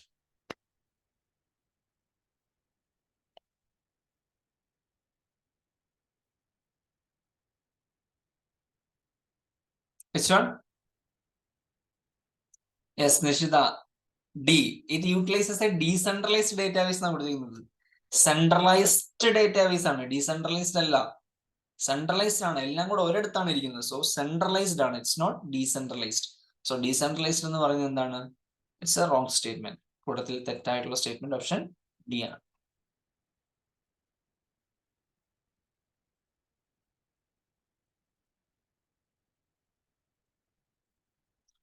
ക്വസ്റ്റ്യൻ ഞാൻ വായിക്കാം. ഒന്ന് സമ്മറൈസ് ചെയ്ത് ക്വസ്റ്റ്യൻ പറഞ്ഞുതരാവേ, ഒന്ന് വായിച്ചിട്ട്. ഈ ബാക്ക് പാക്ക് ഉണ്ടാക്കുന്ന ഒരു കമ്പനിയാണ് സ്മാർട്ട് ബാക്ക് പാക്ക് INC എന്ന് പറയുന്നത്. അപ്പൊ ഇവര് ടെക്സാവി ഇൻഡിവിജ്വൽസ് ആണ് കൊടുക്കുന്നത്. ടെക്സാവി എന്ന് പറയുമ്പോൾ ഈ ടെക്നോളജിക്കൽ താല്പര്യങ്ങളൊക്കെ ഉള്ള ആൾക്കാരാണ്. അപ്പൊ അവർക്ക് വേണ്ടി built in batteries, GPS tracker, ഇതൊക്കെയുള്ള ഒരു ബാക്ക് പാക്ക് ആണ്, സാധാരണക്കാർ യൂസ് ചെയ്യുന്ന ബാഗ് അല്ല. അപ്പൊ എന്തായാലും ഇതിനകത്ത് 80% സ്റ്റാൻഡേർഡ് ആണ്, അതായത് എല്ലാവർക്കും കോമൺ ആയിട്ട് ഉണ്ടാക്കുന്ന സാധനമാണ്, അല്ലാതെ കസ്റ്റമൈസേഷൻ അധികം ഇല്ല. 80% സ്റ്റാൻഡേർഡ് ആണ്. എന്നാൽ ബാക്കി ഒരു 20% നമ്മൾ കസ്റ്റമൈസ് ചെയ്ത് കൊടുക്കും. അതായത് ആൾക്കാരുടെ ആവശ്യങ്ങൾ അനുസരിച്ച് എന്തെങ്കിലും എക്സ്ട്രാ ഫീച്ചേഴ്സ് വേണമെങ്കിൽ അതൊക്കെ ആഡ് ചെയ്ത് കൊടുക്കും. ഓക്കെ, അപ്പൊ ഇങ്ങനെ because building a custom backpack can take up to a week, customer is not charged until their backpack ships. ഈ കസ്റ്റമൈസ്ഡ് ആയിട്ടുള്ള സാധനമാണെങ്കിൽ ഒരാഴ്ച എടുക്കും, ഓർഡർ കിട്ടിക്കഴിഞ്ഞാൽ ഒരാഴ്ച എടുക്കും നമുക്കത് പണിയാനായിട്ട്. അപ്പോൾ അത് ഷിപ്പ് ചെയ്യുന്ന വരെ നമ്മൾ അവരുടെ നിന്ന് പൈസ മേടിക്കത്തില്ല, സെയിൽ റെക്കോർഡ് ചെയ്യത്തില്ല. ഷിപ്പ് ആയതിനു ശേഷം മാത്രമേ എന്ത് ചെയ്യുള്ളൂ, സെയിൽ റെക്കോർഡ് ചെയ്യുള്ളൂ. കഴിഞ്ഞ വർഷം കമ്പനിക്ക് ട്രമൻഡസ് ആയിട്ടുള്ള ഗ്രോത്ത് ഉണ്ടായി. കഴിഞ്ഞ വർഷത്തേക്കാൾ കൂടുതൽ റവന്യൂ, സെയിൽസ് ഒക്കെ കൂടി. ഭയങ്കര ഗ്രോത്ത് ആണ്, ട്രമൻഡസ് ഗ്രോത്ത് ആണ്. പക്ഷെ അറിയാലോ, ഇങ്ങനെ ഗ്രോ ആവുന്ന സമയത്ത് പ്രശ്നം ഉണ്ടാവും. നമ്മൾ ചെറിയ സ്ഥാപനമായിട്ട് നിൽക്കുമ്പോൾ it's very easy to control everything. But കസ്റ്റമേഴ്സിന്റെ എണ്ണം കൂടുന്ന സമയത്ത് നമുക്ക് ആ കസ്റ്റമർ സാറ്റിസ്ഫാക്ഷൻ മെയിൻറ്റെയിൻ ചെയ്യാൻ ബുദ്ധിമുട്ടായിരിക്കും. കാരണം അതിനനുസരിച്ച് നിങ്ങൾക്ക് എംപ്ലോയീസ് വേണം, എക്യുപ്മെന്റ്സ് വേണം, ടെക്നോളജി വേണം, സപ്പോർട്ട് എല്ലാം വേണം. അപ്പം however the management suggested ERP എടുക്കാം. ERP സോഫ്റ്റ്വെയർ കൊണ്ടുവരികയാണെങ്കിൽ നമ്മുടെ പ്രശ്നങ്ങൾക്കെല്ലാം ഒരു പരിഹാരമാകും എന്നാണ് പറയുന്നത്. But the question is, ERP കൊണ്ടുവന്നാൽ താഴെ തന്നിരിക്കുന്ന 3 പ്രശ്നങ്ങൾ സോൾവ് ചെയ്യാൻ പറ്റും. പക്ഷെ ERP ഉണ്ടെങ്കിലും ഒരു പ്രശ്നം സോൾവ് ചെയ്യാൻ പറ്റില്ല. ERP ഉണ്ടെങ്കിലും സോൾവ് ചെയ്യാൻ പറ്റാത്തൊരു പ്രശ്നം ഏത് എന്നാണ് ചോദിച്ചിരിക്കുന്നത്. That's A question. അത്രേ ഉള്ളൂ. Even if you implement ERP in this particular company, this particular issue won't be solved. Which is that?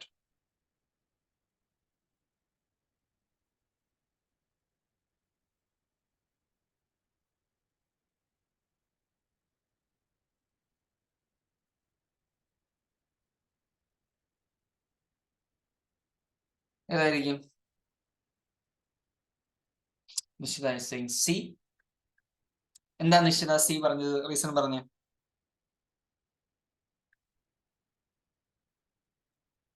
Customised back pack അല്ലേ, അപ്പൊ അതിന്റെ കസ്റ്റമൈസേഷൻ കൂടുന്നതിനനുസരിച്ച് പ്രൊഡക്ഷൻ ടൈം കൂടുമല്ലോ. അതിപ്പം ERP ഇംപ്ലിമെന്റ് ചെയ്താലും പ്രൊഡക്ഷൻ ടൈം കുറയ്ക്കാൻ പറ്റത്തില്ലല്ലോ. Yes, exactly. നമ്മളിപ്പം ERP വെച്ചു എന്ന് പറഞ്ഞാലും ERP ഉണ്ട് എന്ന് പറഞ്ഞാലും ഒരു സാധനം ഉണ്ടാക്കാൻ എടുക്കുന്ന ടൈം അത് അവിടെ ഉണ്ടായിരിക്കും. ഇപ്പൊ ഈ പറഞ്ഞതുപോലെ കസ്റ്റമൈസേഷൻ ആകുമ്പോൾ എനിക്ക് 10 ഫീച്ചർ കൂടുതൽ വേണം എന്ന് പറഞ്ഞാൽ 10 ഫീച്ചർ ഉണ്ടാക്കാൻ ടൈം എടുക്കും. ERP ഉണ്ടെന്ന് വെച്ചിട്ട് അതിന്റെ ടൈം കുറയില്ല. അത് ബെറ്റർ ആക്കണമെങ്കിൽ നമ്മൾ എന്ത് ചെയ്യണം? ആ ലോങ്ങർ പ്രൊഡക്ഷൻ ടൈംസ് കുറയ്ക്കണമെങ്കിൽ നമ്മൾ എന്ത് ചെയ്യണം? കുറച്ചുകൂടെ സ്കിൽഡ് ആയിട്ടുള്ള എംപ്ലോയീസിനെ ജോലിക്ക് എടുക്കണം, അല്ലെങ്കിൽ പുതിയ ടെക്നോളജി കൊണ്ടുവരണം, ഫാസ്റ്റ് ആയിട്ട് ഇത് പ്രിപ്പയർ ചെയ്യാൻ ഉണ്ടാക്കാനായിട്ടുള്ള ടെക്നോളജി കൊണ്ടുവരണം.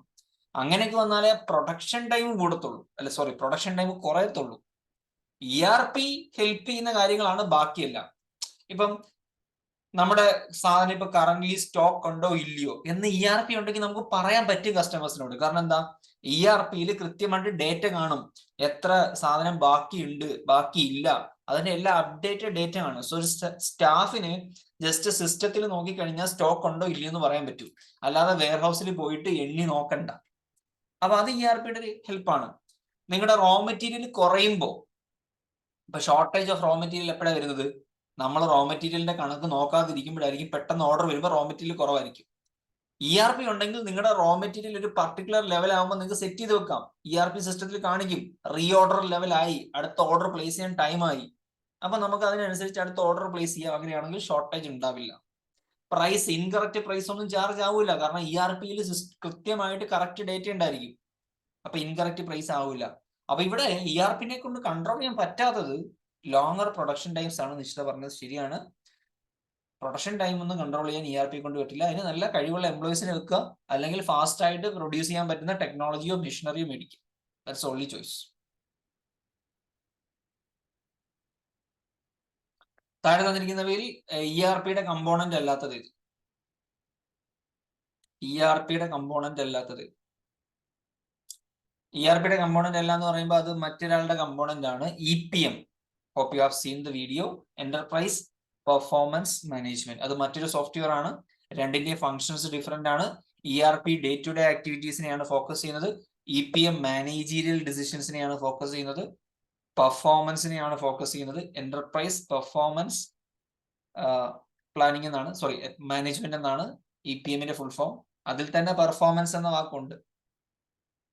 So D is the right answer.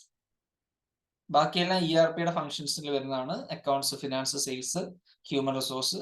Performance reporting is part of EPM സിസ്റ്റത്തിന്റെ ആണ് പെർഫോമൻസ്.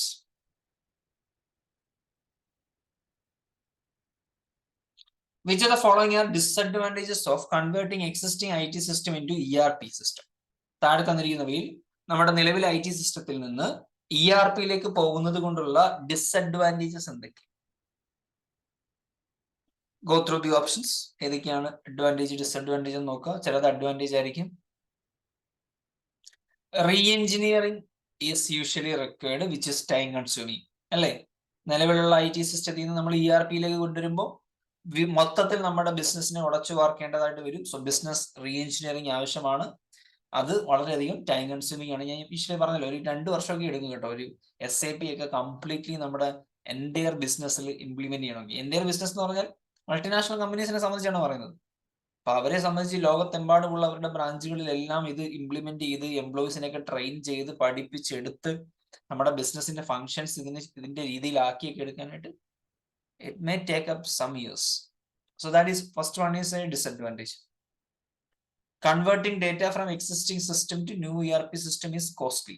Yes, കാരണം നമ്മുടെ പഴയ സിസ്റ്റത്തിൽ ഡേറ്റ പല വ്യത്യസ്തമായ ഫോർമാറ്റുകളിലായിരിക്കും സേവ് ചെയ്യപ്പെട്ടിട്ടുണ്ടാവുക.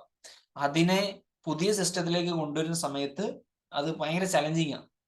സപ്പോസ് ഒരെണ്ണത്തിൽ നമ്മൾ വേർഡ് ഫോർമാറ്റിലാണ് സേവ് ചെയ്തിരിക്കുന്നത്, ഇതിലേക്ക് വരുമ്പോൾ ചിലപ്പോൾ വേർഡ് അക്സെപ്റ്റ് ചെയ്യണമെന്നില്ല. അപ്പൊ നമ്മളായിട്ടിരുന്നതിനെ കൺവേർട്ട് ചെയ്ത് ഇതിന് പറ്റുന്ന ഫോർമാറ്റ് ആക്കണം. സോ ദാറ്റ് ഇസ് കോസ്റ്റ്ലി ആണ്, ടൈം കൺസ്യൂമിംഗ് ആണ്. IT സ്റ്റാഫിന്റെ കോസ്റ്റ് ഇൻക്രീസ്. IT സ്റ്റാഫിന്റെ കോസ്റ്റ് ഇൻക്രീസ് ചെയ്യില്ല. കാരണം നമുക്ക് ഓരോന്നിനും വ്യത്യസ്തമായിട്ടുള്ള IT ഡിപ്പാർട്ട്മെന്റ് വെക്കുന്നതിന് പകരം ഇനി മുതൽ ഒരൊറ്റ IT ഡിപ്പാർട്ട്മെന്റ് മതി. എന്റെ ERP നോക്കാനായിട്ട് ഒരു സിംഗിൾ IT ഡിപ്പാർട്ട്മെന്റ് മതി. അപ്പൊ ആവശ്യമില്ലാത്ത ജോലിക്കാരെയൊക്കെ പറഞ്ഞു വിടാം. അപ്പൊ അവിടെ കോസ്റ്റ് ഇൻക്രീസ് അല്ല, ഡിക്രീസ് ആണ് ആവുന്നത്. ഓക്കെ, സോ 3 കട്ട്, 1 ഉം 2 ഉണ്ട്. 4 നോക്കാം. ERP transition can lead to system failures and cause disruptions in various departments. നല്ല രീതിയിലല്ല ERPയുടെ ഇംപ്ലിമെന്റേഷൻ നടക്കുന്നതെങ്കിൽ നമ്മുടെ അത്യാവശ്യം തരക്കേടില്ലാതെ പോയിക്കൊണ്ടിരുന്ന ബിസിനസിന്റെ പ്രവർത്തനത്തെ തന്നെ എന്ത് ചെയ്യാം, അത് പ്രതികൂലമായിട്ട് ബാധിക്കാനും ഫെയിലിയേഴ്സ് ഉണ്ടാവാനുള്ള സാധ്യതയുണ്ട്. തീർച്ചയായിട്ടും ഉണ്ട്. നിങ്ങളുടെ എക്സിക്യൂഷൻ പാളിക്കഴിഞ്ഞാൽ പണി കിട്ടാൻ സാധ്യതയുണ്ട്. So 4 is A disadvantage. An ERP system has ongoing cost for hardware, system maintenance and upgrades. Yes, ഹാർഡ്വെയറിന് കോസ്റ്റ് വരും, മെയിൻ്റെനൻസ് കോസ്റ്റ് വരും, അപ്ഗ്രേഡ് അപ്ഡേഷൻസ് അതിനെല്ലാം കോസ്റ്റ് വരുന്നതാണ്. Data duplication is reduced. Data duplication കുറയും. കാരണം ഒരേ ഡേറ്റ പല സ്ഥലങ്ങളിൽ വ്യത്യസ്തമായിട്ട് സേവ് ചെയ്യുന്നതിന് പകരം എല്ലാ ഡേറ്റയും കൂടെ ഒരിടത്താണ് ഇരിക്കുന്നത്. ഒരിടത്തിരിക്കുമ്പോൾ ഡ്യൂപ്ലിക്കേഷൻ വരത്തില്ല, അവിടെ ഒരെണ്ണേ കാണൂ, അതിന്റെ കറക്റ്റ് ഡേറ്റ ആയിരിക്കും ഉള്ളത്. So 6 is advantage. 6ഉം അതുപോലെ പിന്നെ ഏതാണ് നമ്മൾ പറഞ്ഞത്, 3യും അഡ്വാൻറ്റേജ് ആണ്. സോ 1, 2, 4, 5. 1, 2, 4, 5 ഓപ്ഷൻ ഉണ്ടോ? Option C 1, 2, 4, 5 is the right answer.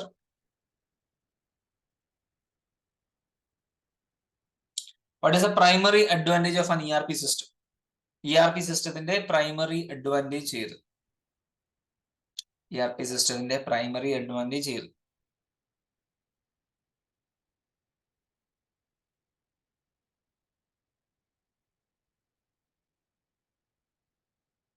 Come on. Primary advantage is centralization of data. എല്ലാ ഡേറ്റയും കൂടെ ഒരിടത്തിരിക്കുന്നതാണ് പ്രൈമറി അഡ്വാൻറ്റേജ്. ഇന്റഗ്രേഷൻ നടക്കുന്നത് കൊണ്ട് തന്നെ every data will be in a one single database. Which of the following is not a disadvantage of implementing an ERP system? താഴെ തന്നിരിക്കുന്നവയിൽ ERP system implement ചെയ്യുന്നതിന്റെ disadvantage അല്ലാത്തത് ഏത്?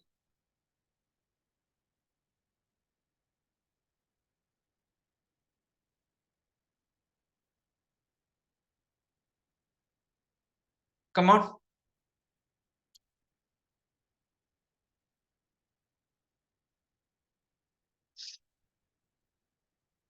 Please go through the options. ബാക്കിയെല്ലാം disadvantage ആണ്, ഇത് മാത്രമല്ല disadvantage അല്ലാത്തത്. ഇങ്ങനെ ഡിസഡ്വാൻറ്റേജ് ഇല്ല actually.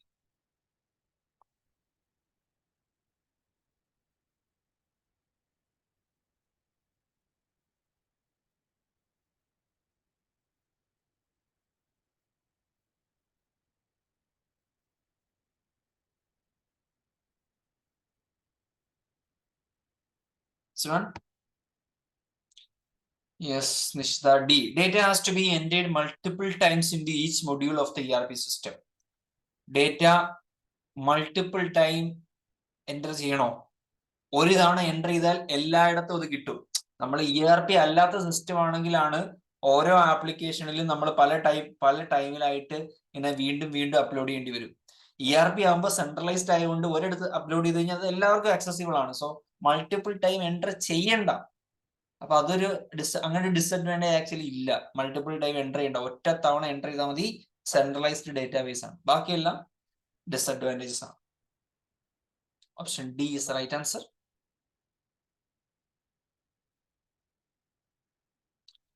ERP system enables same information to be available across all departments. അതാണ് നമ്മൾ തൊട്ട് മുന്നേ പറഞ്ഞത്. ഒരേ ഇൻഫർമേഷൻ എല്ലാവർക്കും കിട്ടും.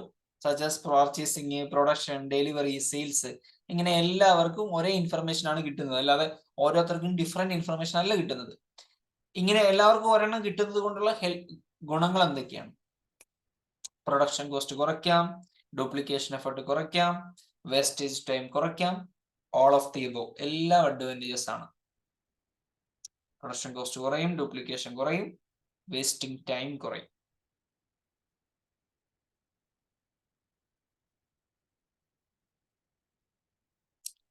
അഡ്വാൻറ്റേജ് അല്ലാത്തത് ഏത്? ERPയുടെ അഡ്വാൻറ്റേജ് അല്ലാത്തത് ഏത്? Which of the following is not an advantage of ERP?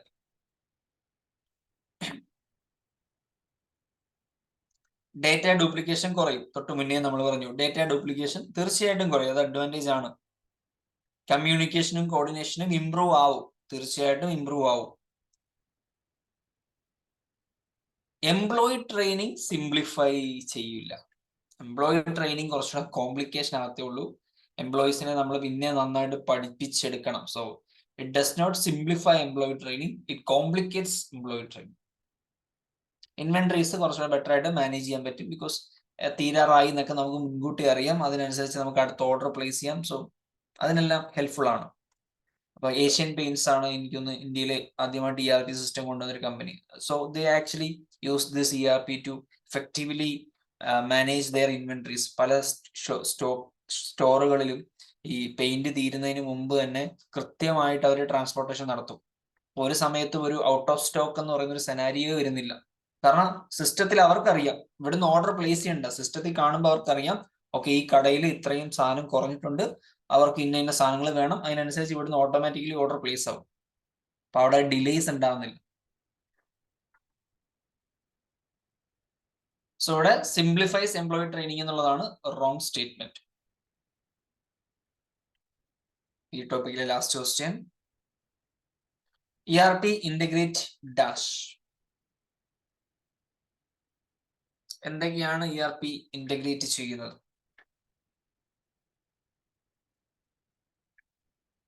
ERP system integrate financial and non financial information ആണ്, അതിൽ സംശയമില്ല. ഫൈനാൻഷ്യൽ ഇൻഫർമേഷനും നോൺ ഫൈനാൻഷ്യൽ ഇൻഫർമേഷനും ഇന്റഗ്രേറ്റ് ചെയ്യും. അപ്പൊ അതിൽ രണ്ട് ഓപ്ഷൻ ഉണ്ട്, അക്കൗണ്ടിങ് പ്രോസസ്സിൽ നിന്നുള്ളതാണോ അതോ ബിസിനസ് പ്രോസസ്സിൽ നിന്നുള്ളതോ? അക്കൗണ്ടിങ് എന്ന് പറയുമ്പോൾ ഒരു മേഖല മാത്രമേ ആവുന്നുള്ളൂ അല്ലെ. എൻറ്റയർ ബിസിനസ് പ്രോസസ്, ഓർഗനൈസേഷന്റെ എൻറ്റയർ ബിസിനസ് പ്രോസസ്സിൽ നിന്നുള്ള ഫൈനാൻഷ്യൽ ആൻഡ് നോൺ ഫൈനാൻഷ്യൽ ഡേറ്റയാണ് ERP ഇന്റഗ്രേറ്റ് ചെയ്യുന്നത്. ഓക്കെ, ഒരു 5 minutes ബ്രേക്ക് എടുത്തു. നമുക്കിനി ഒരു അക്കൗണ്ടിങ് ഇൻഫർമേഷൻ സിസ്റ്റത്തിന്റെ സൈക്കിൾസിന്റെ കുറച്ച് ക്വസ്റ്റ്യൻസ് കൂടെ പ്രാക്ടീസ് ചെയ്യാനുണ്ട്. So we will continue after 5 minutes. 11:08 rejoin ചെയ്യും.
സ്റ്റാർട്ട് ചെയ്യാം.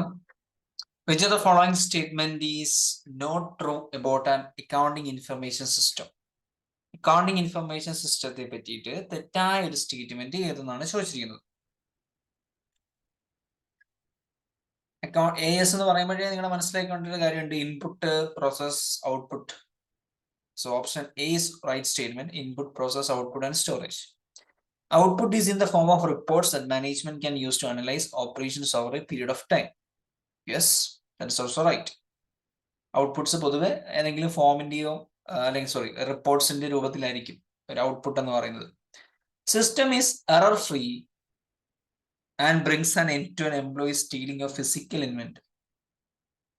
സിസ്റ്റം എറർ ഫ്രീ ആണെന്ന് പറയുന്നത് തന്നെ തെറ്റാണ്. There is nothing error free. തെറ്റ് ചെയ്യാത്തവരായി ആരുമില്ല എന്ന് പറയുന്നത് പോലെ തെറ്റ് പറ്റും എല്ലാവർക്കും. സിസ്റ്റത്തിനാണെങ്കിലും ഇൻപുട്ട് കൊടുക്കുന്ന ഇൻപുട്ട് തെറ്റാണെങ്കിൽ അത് ജനറേറ്റ് ചെയ്യുന്ന ഔട്ട്പുട്ടും തെറ്റാൻ സാധ്യതയുണ്ട്. മാത്രമല്ല എംപ്ലോയീസ് ഫിസിക്കൽ ഇൻവെന്ററി സ്റ്റീൽ ചെയ്യുന്നത് സ്റ്റോപ്പ് ചെയ്യുന്ന പറയും. അതായത് മോഷണം നടക്കുന്നത് സ്റ്റോപ്പ് ചെയ്യുന്നത്. അതെങ്ങനെയാ? അക്കൗണ്ടിങ് ഇൻഫർമേഷൻ സിസ്റ്റം ഉണ്ടെങ്കിൽ അത്തരം മോഷണങ്ങളൊക്കെ കണ്ടെത്താൻ പറ്റുമായിരിക്കും. ആ റിപ്പോർട്ടിൽ അസറ്റിന്റെ എണ്ണം കുറഞ്ഞു എന്നൊക്കെ ഉള്ള രീതിയിൽ റിപ്പോർട്ട് കിട്ടും. അപ്പൊ നമുക്ക് കളവ് നടന്നു എന്നുള്ളത് അറിയാൻ പറ്റും. പക്ഷേ മോഷണം തടയാൻ പറ്റില്ലല്ലോ. ഓൾറെഡി നടന്നു കഴിഞ്ഞ കാര്യത്തെ പറ്റി അറിയാനേ പറ്റും. So it does not stop employees stealing physical inventory. That is a wrong option. Option C ആണ് ASമായിട്ട് ബന്ധപ്പെട്ട് പ്രത്യേകിച്ച് മീനിങ് ഫുൾ അല്ലാത്തൊരു സ്റ്റേറ്റ്മെന്റ് എന്ന് പറയുന്നത്. Next, which of the following statements about the output of an AS is not correct? ഔട്ട്പുട്ടുമായിട്ട് ബന്ധപ്പെട്ട് accounting information സിസ്റ്റത്തിന്റെ ഔട്ട്പുട്ടുമായിട്ട് ബന്ധപ്പെട്ട് തെറ്റായ ഒരു സ്റ്റേറ്റ്മെന്റ്.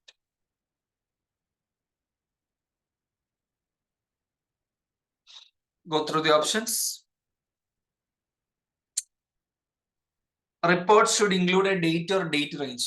നമ്മൾ ഏത് ഔട്ട്പുട്ട് റിപ്പോർട്ട്സ് തയ്യാറാക്കുമ്പോഴും ആ റിപ്പോർട്ട് കിട്ടുമ്പോഴും അതിലൊരു ഡേറ്റ് കാണണം. അതായത് ഇപ്പോൾ കമ്പനിയുടെ 6 മാസത്തെ പെർഫോമൻസ്, കഴിഞ്ഞ 2 വർഷത്തെ പെർഫോമൻസ്, അല്ലെങ്കിൽ കഴിഞ്ഞ 1 വർഷത്തെ പെർഫോമൻസ്, അല്ലെങ്കിൽ ജനുവരി മുതൽ മാർച്ച് വരെയുള്ള പെർഫോമൻസ്, ഇങ്ങനെ ഒരു ഡേറ്റ് വെച്ചിട്ട് റിപ്പോർട്ട് കാണിച്ചാലേ ആ റിപ്പോർട്ടിന് ഒരു മീനിങ് ഉള്ളൂ. അല്ലെങ്കിൽ നമുക്ക് എങ്ങനെ അറിയാൻ പറ്റും ഇത് എന്ന് നടന്നതാണ്, എപ്പോൾ നടന്നതാണെന്നൊക്കെ? So the output should, those reports should have a date or a date range. Then reports from the system are used by internal and external decision makers. AS എന്ന് പറയുന്നത് ഒരു കമ്പനിയുടെ ഇന്റേണൽ ആയിട്ടുള്ള സംവിധാനമാണ്. AS, accounting information system. External decision മേക്കേഴ്സിന് ഈ reports കൊടുക്കാറില്ല. These reports generated by accounting information system is not shared with the external people. So ഇവിടെ external decision makersന് ഇത് കൊടുക്കും എന്ന് പറയുന്നത് that's a wrong statement. Reports should follow the same format every time they run. ഓരോ തവണയും നമ്മൾ reports generate ചെയ്യുമ്പോൾ variety പിടിക്കാൻ നോക്കേണ്ട ആവശ്യമില്ല. ഒരേ ഫോർമാറ്റ് ആയിരിക്കണം. എങ്കിലേ കമ്പയർ ചെയ്യാൻ പറ്റൂ. കഴിഞ്ഞ തവണ ഉണ്ടാക്കിയ റിപ്പോർട്ടും ഈ തവണ ഉണ്ടായ റിപ്പോർട്ടും തമ്മിൽ മാച്ച് ചെയ്ത് കമ്പയർ ചെയ്തിട്ട് പെർഫോമൻസ് ഇംപ്രൂവ് ആയോന്ന് അറിയണമെങ്കിൽ ഒരേ ഫോർമാറ്റ് ആയിരിക്കണം.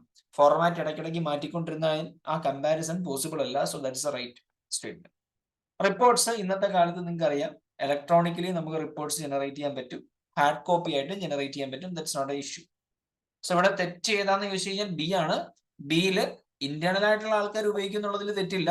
എക്സ്റ്റേണൽ ഡിസിഷൻ മേക്കേഴ്സിന് ഈ റിപ്പോർട്ട്സ് കൊടുക്കാറില്ല എന്നുള്ളത് മനസ്സിൽ വെച്ചേക്കാം. Okay, option B is right answer.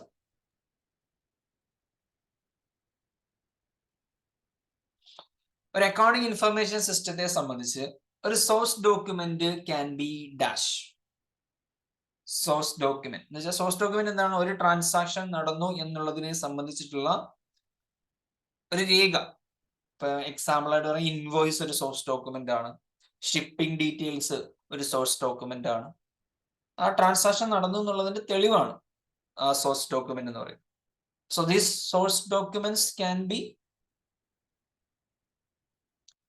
In paper or electronic format. അല്ലെ, ബില്ലുകളാണെങ്കിലും ഇൻവോയ്സുകളാണെങ്കിലും മറ്റേ ഷിപ്പിങ്ങിനകത്ത് വരുന്ന സാധനമാണ് ബിൽ ഓഫ് ലേഡിംഗ് എന്നൊക്കെ പറയും. സോ ഇതെല്ലാം തന്നെ പേപ്പറിലും കാണും, ഇലക്ട്രോണിക് ഫോർമാറ്റിലും അവൈലബിൾ ആണ്. So a source document can be in paper or electronic format. That is right answer, option C.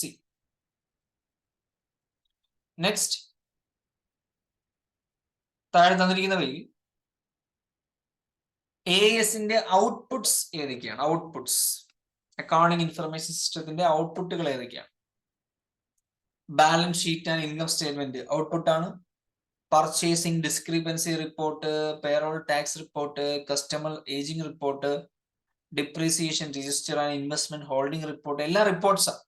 അപ്പൊ തന്നെ ഒരു കോമൺ സാധനം കിട്ടിയല്ലോ, എല്ലാ റിപ്പോർട്ടുകളാണ്. ഔട്ട്പുട്ട് എന്ന് പറയുമ്പോൾ ഇത്തരത്തിലുള്ള ഫൈനാൻഷ്യൽ സ്റ്റേറ്റ്മെന്റ്സും റിപ്പോർട്ടുകളൊക്കെയാണ് നമ്മൾ ഔട്ട്പുട്ട് ആയിട്ട് ജനറേറ്റ് ചെയ്യുന്നത്. സോ 1, 2, 3, 4 ഓപ്ഷൻ എല്ലാം തന്നെ ഔട്ട്പുട്ട്സ് ആണ്. All the options are right. ഇത് ഇൻഡിവിജ്വലി ഓരോന്ന് ഓർത്തിരിക്കുക, കാരണം വേറെ ചോദ്യത്തിൽ താഴെ തന്നിരിക്കുന്നവയിൽ ഔട്ട്പുട്ട് അല്ലാത്തത് ഏത് എന്ന് ചോദിക്കാം.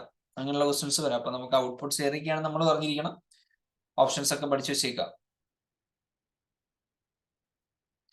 General ledger. ജനറൽ ലെഡ്ജർ എന്നാൽ എന്ത്? പറഞ്ഞോ, ആൻസർ പറഞ്ഞു. ഈസി ക്വസ്റ്റ്യൻ ആണ്.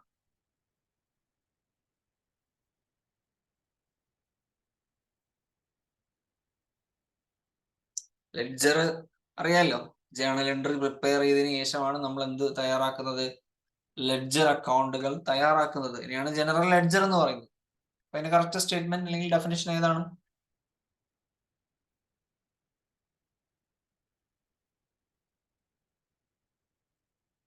പോരട്ടെ, ആൻസർ പോരട്ടെ.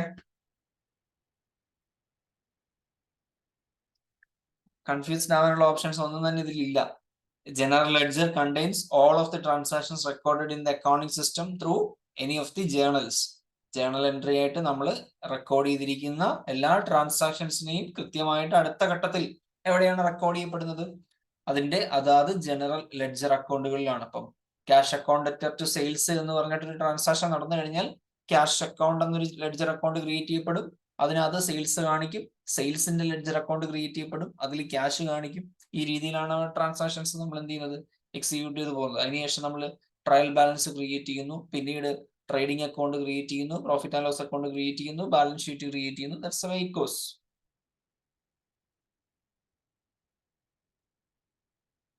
This question: the CFO of a medium-sized company wanted to change the wage rate hour of an employee. Which file would the CFO need to change and update with the new wage rate?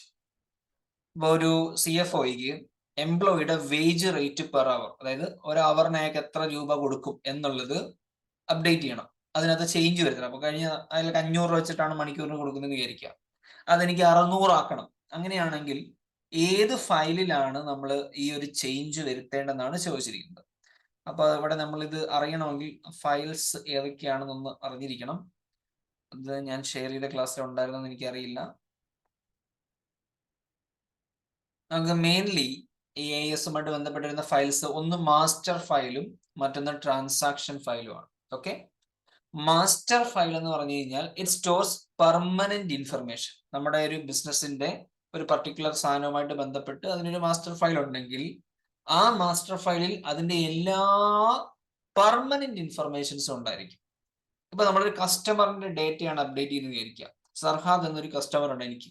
ആ കസ്റ്റമറിന്റെ പേര്, details, address, phone number, അയാളുടെ permanent informations എല്ലാം store ചെയ്തിരിക്കുന്ന സ്ഥലമായിരിക്കും master file. Supplier ആണെങ്കിൽ സപ്ലയറിന്റെ permanent informations, employee ആണെങ്കിൽ എംപ്ലോയിയുടെ പേര്, designation, ചെയ്യുന്ന ജോലി, ഈ പറഞ്ഞതുപോലെ ജോലിക്ക് എത്ര സാലറി, മണിക്കൂറിനാണെങ്കിൽ മണിക്കൂറിന് എത്ര സാലറി, ഇങ്ങനെയുള്ള എല്ലാ കാര്യങ്ങളും എവിടെ ആയിരിക്കും ഉണ്ടായിരിക്കുക? മാസ്റ്റർ ഫയലിലായിരിക്കും ഉണ്ടായിരിക്കുക. ട്രാൻസാക്ഷൻ ഫയൽ എന്ന് പറഞ്ഞാൽ ഇപ്പൊ എന്തായിരിക്കും? ട്രാൻസാക്ഷൻസ് നടക്കുന്നതിന്റെ ഡേറ്റാസ് അപ്ലോഡ് ചെയ്യാനാണ്, അപ്ഡേറ്റ് ചെയ്യാനാണ് നമ്മൾ എന്ത് യൂസ് ചെയ്യുന്നത്? ട്രാൻസാക്ഷൻ ഫയൽ യൂസ് ചെയ്യുന്നത്. ഇപ്പൊ എംപ്ലോയിക്ക് സാലറി ഈ മാസം കൊടുത്തു, അങ്ങനെ കൊടുക്കുന്ന കാര്യം എവിടെ ആയിരിക്കും വരുന്നത്? ട്രാൻസാക്ഷൻ ഫയലിലായിരിക്കും വരുന്നത്. എന്നാൽ എംപ്ലോയിക്ക് ആക്ച്വലി ഒരു മണിക്കൂറിന് എത്ര കൊടുക്കണം എന്നുള്ളത് എവിടെ വരേണ്ടത്? Master file. കാരണം അത് പെർമനന്റ് അല്ലേ. ഓരോ മാസം കൂടുമ്പോഴും അയാൾക്ക് പെർ അവർ കൂടത്തില്ലല്ലോ. ഈ മാസം 500, അടുത്ത മാസം 600, അടുത്ത മാസം 700, അങ്ങനെയല്ലല്ലോ. 500 രൂപയാണെങ്കിൽ ഒരു നിശ്ചിത കാലയളവിലേക്ക് 500 ആയിരിക്കും. സോ ആ പെർമനന്റ് ഡേറ്റ സ്റ്റോർ ചെയ്യുന്ന എവിടെയാണ്? മാസ്റ്റർ ഫയലിലാണ്. ട്രാൻസാക്ഷൻ ഡേറ്റാസ് സ്റ്റോർ ചെയ്യുന്നത് ട്രാൻസാക്ഷൻ ഫയലിൽ. ഇനി ഈ ക്വസ്റ്റ്യൻസ് നോക്കുക. ഇതിൽ നമുക്ക് വേജ് റേറ്റ് ആണ് മാറ്റേണ്ടത്. 500 പെർ അവർ കൊടുത്തോണ്ടിരിക്കുന്നത്. ആ പെർമനന്റ് ഡേറ്റ മാറ്റണം. അപ്പൊ എന്ത് ചെയ്യണം? ഏത് ഫയലാണ് എടുക്കേണ്ടത്? ഏത് ഫയലാണ് എടുക്കേണ്ടത്? ഏത് ഫയലിൽ പോയിട്ടാണ് ആ പെർമനന്റ് ഡേറ്റ 500 പെർ അവർ എന്നുള്ളത് മാറ്റി 600 പെർ അവർ ആക്കണം? Which file? ഞാനിപ്പോ പറഞ്ഞത് തന്നെ മനസ്സിലായില്ല. മാസ്റ്റർ ഫയലിലാണ് മാറ്റേണ്ടത്. 2 മാസ്റ്റർ ഫയൽ കൊടുത്തിട്ടുണ്ട്. ജനറൽ ലെഡ്ജർ മാസ്റ്റർ ഫയൽ ഉണ്ട്, എംപ്ലോയി മാസ്റ്റർ ഫയൽ ഉണ്ട്. അപ്പൊ എംപ്ലോയിയുമായിട്ട് ബന്ധപ്പെട്ട ഡീറ്റെയിൽസ് ഏത് ഫയലിലായിരിക്കും? എംപ്ലോയി മാസ്റ്റർ ഫയലിലായിരിക്കും മാറ്റേണ്ടത്. അപ്പം വേജ് റേറ്റ് മാറ്റണമെങ്കിൽ നമ്മൾ എവിടെ പോകേണ്ടത്? എംപ്ലോയി മാസ്റ്റർ ഫയലിലാണ് ചേഞ്ച് വരുത്തേണ്ടത്. ഓക്കെ.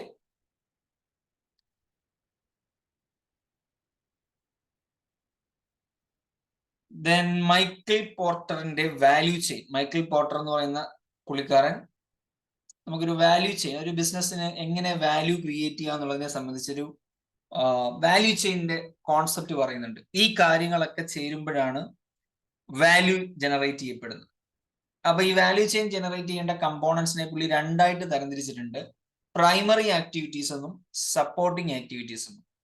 5 പ്രൈമറി ആക്ടിവിറ്റീസും 4 സപ്പോർട്ടിങ് ആക്ടിവിറ്റീസും ആണുള്ളത്. സോ ഓർത്തിരിക്കുക, പ്രൈമറി ആക്ടിവിറ്റീസ് 5, സപ്പോർട്ടിങ് ആക്ടിവിറ്റീസ് 4. ഇത് രണ്ടും കൂടെ ചേരുമ്പോഴാണ് നമുക്ക് എന്ത് ക്രിയേറ്റ് ചെയ്യുന്നത്? വാല്യൂ ക്രിയേറ്റ്, മൂല്യം ഉണ്ടാവുന്നത്. നമ്മുടെ ബിസിനസ്സിന്, നമ്മുടെ സർവീസിന് ഒരു മൂല്യം ജനറേറ്റ് ചെയ്യണമെങ്കിൽ ഈ കാര്യങ്ങൾ കൃത്യമായിട്ട് നടന്നിരിക്കണം. So what is the primary activity that relates to value? Inbound logistics, operations, outbound logistics, marketing and sales, service. Logistics എന്ന് ഉദ്ദേശിക്കുന്നത് എന്താണ്? ട്രാൻസ്പോർട്ടേഷൻ ആണ്. നമ്മുടെ ബിസിനസ്സിന് ആവശ്യമായ സാധനങ്ങൾ പ്രൊഡക്ഷൻ നടക്കാൻ വേണ്ടിയിട്ടും ഓപ്പറേഷൻസ് കണ്ടക്ട് ചെയ്യാൻ വേണ്ടിയിട്ടും ആദ്യം എന്ത് ചെയ്യണം? സ്ഥാപനത്തിലേക്ക് ഇങ്ങോട്ട് വരണം. That is incoming transportation. അതിനാണ് ഇൻബൗണ്ട് ലോജിസ്റ്റിക്സ് എന്ന് പറയുന്നത്. Then we carry out the operations. നമ്മുടെ ആ പ്രൊഡക്ഷൻ ആണെങ്കിൽ പ്രൊഡക്ഷൻ എന്താണോ പ്രവർത്തനം, ആ മെയിൻ കോർ ആക്ടിവിറ്റി കണ്ടക്ട് ചെയ്യുന്നതിനാണ് ഓപ്പറേഷൻ എന്ന് പറയുന്നത്. ഓപ്പറേഷൻ ഒക്കെ ചെയ്ത് പ്രോപ്പറായിട്ട് നമ്മുടെ പ്രൊഡക്റ്റ് ജനറേറ്റ് ചെയ്തു, മാനുഫാക്ചർ ചെയ്തു. ഇനി അത് എന്ത് ചെയ്യണം? കൺസേൺഡ് കടകളിലേക്കും സ്റ്റോറുകളിലേക്കും ഒക്കെ എത്തിക്കണം. അതിനെയാണ് ഔട്ട് ബൗണ്ട് ലോജിസ്റ്റിക്സ്, പുറത്തേക്കുള്ള transportation. Then we have to market. Marketing ചെയ്യണം, പരസ്യം കൊടുക്കണം. പത്രപരസ്യം ആവാം, TV പരസ്യം ആവാം, ബിൽ ബോർഡ്സ് ആവാം, ഓൺലൈൻ അഡ്വർടൈസ്മെന്റ് ആവാം. That's marketing and sales. Finally സാധനം വിറ്റ് കഴിഞ്ഞാൽ you have to provide after sales service. ഇപ്പൊ കാറൊക്കെയാണ് മേടിക്കുന്നെങ്കിൽ കാർ വാങ്ങിക്കഴിഞ്ഞാലും പിന്നെ കമ്പനിക്ക് ഉത്തരവാദിത്തമുണ്ട്. സർവീസ് പ്രോപ്പറായിട്ട് ചെയ്തു തരണം. നല്ല സർവീസ് അല്ലെങ്കിൽ അത് ഇൻഡയറക്ട്ലി ആരെ ബാധിക്കും? സെയിൽസിനെ വീണ്ടും ബാധിക്കും. അടുത്ത കാർ വിറ്റുപോയില്ല. നല്ല കാറാണെന്ന് പറഞ്ഞിട്ട് കാര്യമില്ല. സർവീസ് മോശമാണെങ്കിൽ സെയിൽസിനെ ബാധിക്കും. സോ ആ സർവീസിനകത്ത് നമുക്ക് നല്ല പെർഫോമൻസ് കാഴ്ചവെച്ചാലേ നല്ല വാല്യൂ ജനറേറ്റ് ആവും. അപ്പോഴാണ് ആൾക്കാർക്ക് എന്ത് തോന്നുന്നത്? ഇറ്റ്സ് വർത്താണ്, ഈ പൈസ കൊടുക്കുന്ന പൈസയ്ക്ക് ഒരു മൂല്യം ഉണ്ടെന്ന് ആൾക്കാർക്ക് തോന്നും. സോ ഇതാണ് primary activities. Inbound logistics, operations, outbound logistics, marketing and sales, service. ഇനി ഇതിനെ പ്രോപ്പറായിട്ട് നടത്തണമെങ്കിൽ, ക്യാരി ഔട്ട് ചെയ്യണമെങ്കിൽ we need the supporting activities. അടിസ്ഥാന സൗകര്യങ്ങൾ ആവശ്യമാണ്. ഇൻഫ്രാസ്ട്രക്ചർ, നമുക്ക് വേണ്ടുന്ന മെഷീനറീസ്, നമുക്ക് ഇലക്ട്രിസിറ്റി വേണം, അതുപോലെ ഫ്യൂവൽ വേണം, ബിസിനസ് ക്യാരി ഔട്ട് ചെയ്യാനായിട്ടുള്ള വെയർഹൗസുകൾ, ബിൽഡിങ്ങും എല്ലാം വേണം, ഫർണിച്ചേഴ്സ്, എവറിത്തിങ് വേണം. Infrastructure is A must. HR management, ഇതൊക്കെ ചെയ്യണമെങ്കിൽ ആൾക്കാർ വേണ്ടേ, തൊഴിലാളികൾ വേണ്ടേ. അപ്പൊ ആ ഒരു എംപ്ലോയീസിന്റെ റിക്രൂട്ട്മെന്റ്, ഹയറിങ്, ട്രെയിനിങ് പരിപാടി എല്ലാം ചെയ്യണം. അവരുടെ പ്രോപ്പർ കാര്യങ്ങളൊക്കെ ടേക്ക് കെയർ ചെയ്യാനായിട്ട് യു നീഡ് HR മാനേജ്മെന്റ്. പുതിയ ടെക്നോളജി ഇന്നോവേഷൻസ് കൊണ്ടുവരണം. എല്ലാം നമുക്ക് പുറത്തുനിന്നുള്ള ആൾക്കാരെ ഡിപ്പെൻഡ് ചെയ്യാൻ പറ്റത്തില്ല. സ്വന്തമായിട്ട് നമ്മളുടേതായിട്ടുള്ള ടെക്നോളജീസ് എന്ത് ചെയ്യണം? ഡെവലപ്പ് ചെയ്ത് കൊണ്ടുവരണം. പ്രൊക്യൂർമെന്റ് എന്ന് ഉദ്ദേശിക്കുന്നത് നിങ്ങളുടെ ഈ പറഞ്ഞ ഓപ്പറേഷൻസ് ആവശ്യമായിട്ടുള്ള റോ മെറ്റീരിയൽസ് വാങ്ങുന്നതിനെയാണ് പ്രൊക്യൂർമെന്റ് എന്ന് പറയുന്നത്. ഈ പ്രൊക്യൂർമെന്റ് നടത്തുമ്പോഴാണ് അത് എന്തിലേക്ക് എത്തുന്നത്? ഇൻബൗണ്ട് ലോജിസ്റ്റിക് ആയിട്ട് ഓപ്പറേഷൻസിലേക്ക് കൊണ്ടുവരുന്നത്. So procurement is mainly the purchasing of raw materials. അപ്പൊ ഈ 4 സപ്പോർട്ടിംഗ് ആക്ടിവിറ്റീസും കൂടെ ചേരുമ്പോഴാണ് business unit you are creating something which has a value. ഇതെല്ലാം കൃത്യമായിട്ട് നടക്കുന്നുണ്ട്. ഇവിടെ പ്രൈമറി ആക്ടിവിറ്റീസ് ഉണ്ട്, സപ്പോർട്ടിംഗ് ആക്ടിവിറ്റീസ് ഉണ്ട്. അറിഞ്ഞിരിക്കുക, മേ ബി ക്വസ്റ്റ്യൻ വരാം. ഇവിടെ ചോദിച്ചിരിക്കുന്നത് താഴെ തന്നിരിക്കുന്നതിൽ ഏതാണ് പ്രൈമറി ആക്ടിവിറ്റി എന്നാണ് ചോദിച്ചിരിക്കുന്നത്. Which is a primary activity? പറഞ്ഞേ, ഇപ്പൊ കണ്ടല്ലേ ഉള്ളൂ.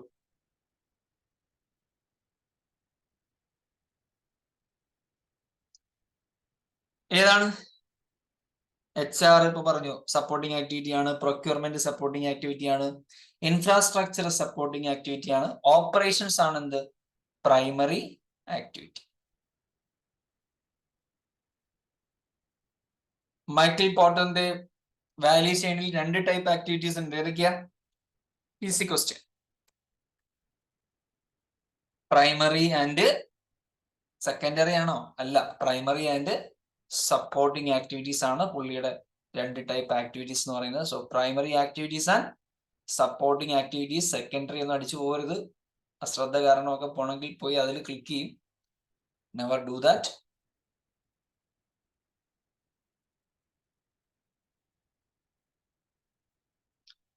After a system upgrade, there is some concern about whether or not recent sales were recorded accurately with the correct quantities and dollar amounts. അപ്പൊ നമ്മുടെ സിസ്റ്റത്തിൽ recent ആയിട്ട് ഒരു അപ്ഡേഷൻ നടന്നു. അപ്പൊ അതിനുശേഷം ഒരു കൺസേൺ ഉണ്ട് നമുക്ക്. ഈ സെയിൽസിന്റെ ഡേറ്റയൊക്കെ കറക്റ്റ് ആയിട്ടാണോ, പ്രത്യേകിച്ചും ക്വാണ്ടിറ്റിയും ഡോളർ എമൗണ്ടും കൃത്യമായിട്ടാണോ എൻറ്റർ ചെയ്തിരിക്കുന്നത് എന്നുള്ളതിൽ ഒരു സംശയമുണ്ട്. ചിലപ്പോൾ അതിൽ mistake വന്നിട്ടുണ്ടായിരിക്കും. One of the staff accountants has received all of cash register receipts from the sales floor. സെയിൽസിൽ നിന്ന്, സെയിൽസ് ഡിപ്പാർട്ട്മെന്റിൽ നിന്ന് ക്യാഷ് രജിസ്റ്റർ റെസിപ്റ്റ് എടുത്തിട്ടുണ്ട്. പക്ഷേ നമ്മുടെ AIS സിസ്റ്റത്തിൽ എവിടെ നോക്കിയിട്ടാണ് കമ്പയർ ചെയ്യേണ്ടതെന്ന് പുള്ളിക്ക് ഒരു confusion. So the accountant should look in. താഴെ തന്നിരിക്കുന്നതിൽ ഏതാണ് നോക്കേണ്ടത്, ഏത് ക്രോസ് ചെക്ക് ചെയ്താലാണ് ഇതിനകത്ത് മിസ്മാച്ച് ഉണ്ടോ എന്ന് അറിയാൻ സാധിക്കും. അപ്പം ആളുടെ കയ്യിലുള്ളത് സെയിൽ നടന്നതിന്റെ ക്യാഷ് രജിസ്റ്റർ, കിട്ടിയ ക്യാഷിന്റെ റെസിപ്റ്റുകളുണ്ട്. അപ്പൊ ഏതിലാണ് കമ്പയർ ചെയ്യേണ്ടത്, ഏത് ഡേറ്റയുമായിട്ടാണ് കമ്പയർ ചെയ്താലാണ് മിസ്മാച്ച് ഉണ്ടോ എന്ന് അറിയാൻ പറ്റുക?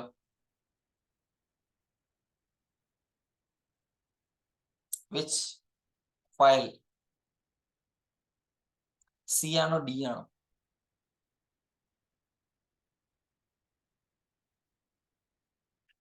Which one?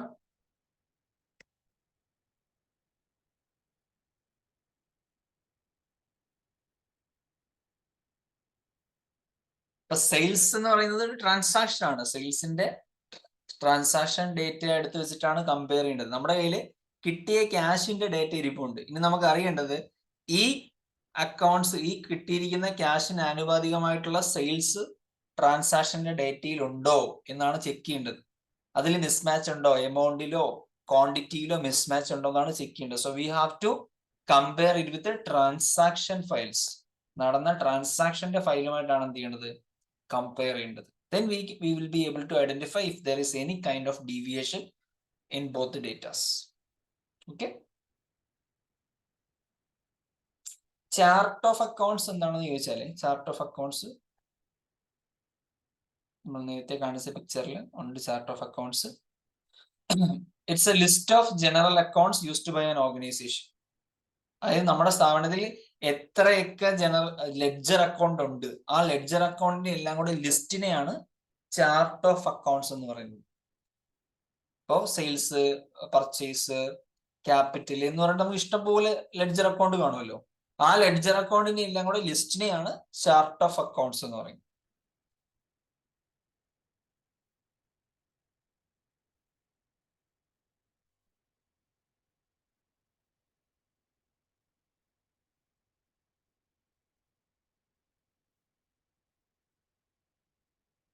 In an accounting information system, where is information such as ledger account number, customer account number, കസ്റ്റമറിന്റെ ഹിസ്റ്ററി, ഇങ്ങനെയുള്ള എല്ലാ കാര്യങ്ങളും സേവ് ചെയ്ത് വെക്കുന്നത് ഏത് ഫയലിലാണ്?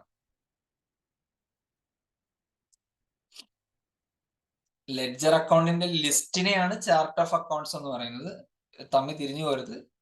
ലെഡ്ജർ അക്കൗണ്ടിന്റെ ലിസ്റ്റിനെയാണ് ചാർട്ട് ഓഫ് അക്കൗണ്ട്സ് എന്ന് പറയുന്നത്. ഇവിടെ പക്ഷെ അതല്ല പറഞ്ഞിരിക്കുന്നത്, ലെഡ്ജർ അക്കൗണ്ട് നമ്പർ എന്ന് പറഞ്ഞത്. അതുപോലെ customer account number, customer histories, ഇങ്ങനെയുള്ള എല്ലാ ഡേറ്റയും save it in master file.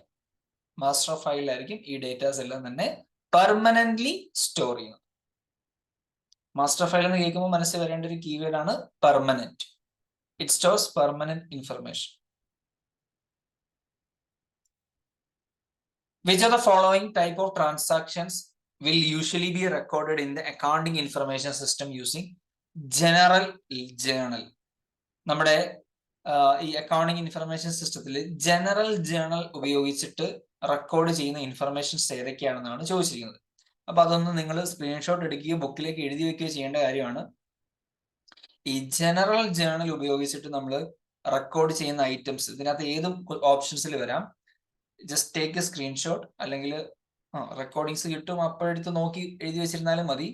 Non operating income, credit loss expense, accrual entries, അതായത് മറ്റേ income outstanding but not received, prepaid expense, outstanding expense, അങ്ങനെയൊക്കെയുള്ള കേസുകൾ ഉണ്ടല്ലോ. അഡ്ജസ്റ്റ്മെന്റ് ഐറ്റംസ്, അതാണ് അതർ അഡ്ജസ്റ്റിംഗ് ഐറ്റംസ് എന്നും പറയുന്നുണ്ട് അവിടെ.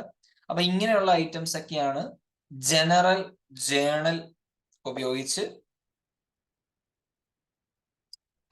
റെക്കോർഡ് ചെയ്യുന്നത്, ജനറൽ ജേണൽ ഉപയോഗിച്ച് റെക്കോർഡ് ചെയ്യുന്നത്.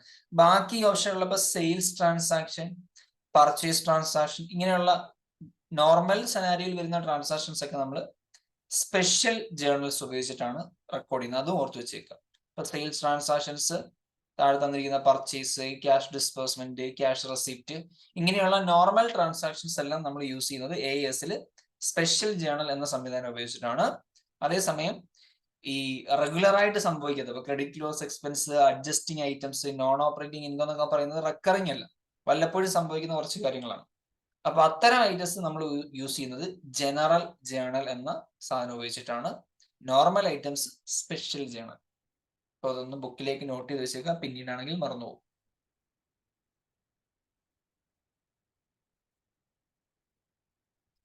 ബാർകോഡ്, RFID ടാഗ്, GPS, ഈ ടെക്നോളജി ഒക്കെ നമ്മൾ യൂസ് ചെയ്യുന്നത് ഏത് ട്രാൻസാക്ഷൻ സൈക്കിളിലാണ്?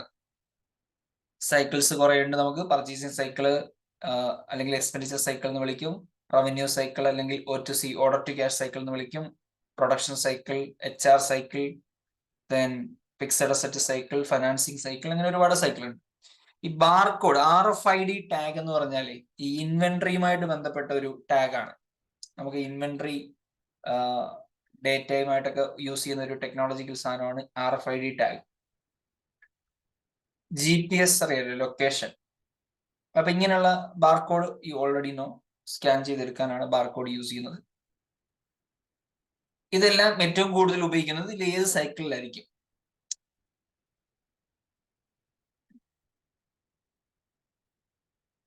എന്റെ ഉത്തരം പ്രൊഡക്ഷൻ സൈക്കിൾ എന്നുള്ളതാണ്.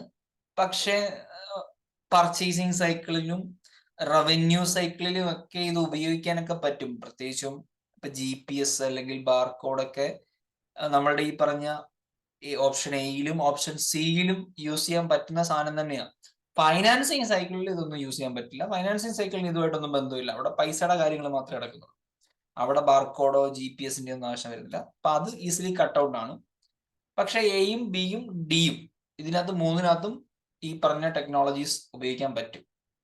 ബട്ട് അവരിവിടെ പ്രൊഡക്ഷൻ സൈക്കിൾ ആണ് ആൻസർ ആയിട്ട് പറഞ്ഞിരിക്കുന്നത്.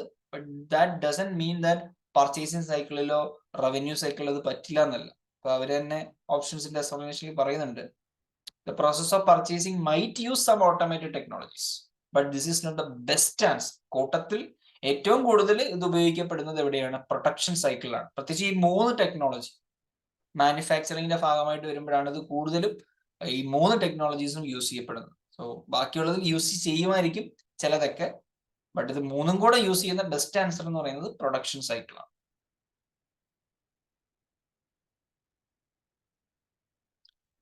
Cash requirement forecast is an output of which transaction cycle? Cash requirement forecast ഏത് ട്രാൻസാക്ഷൻ സൈക്കിളിന്റെ ഔട്ട്പുട്ട് ആണ്?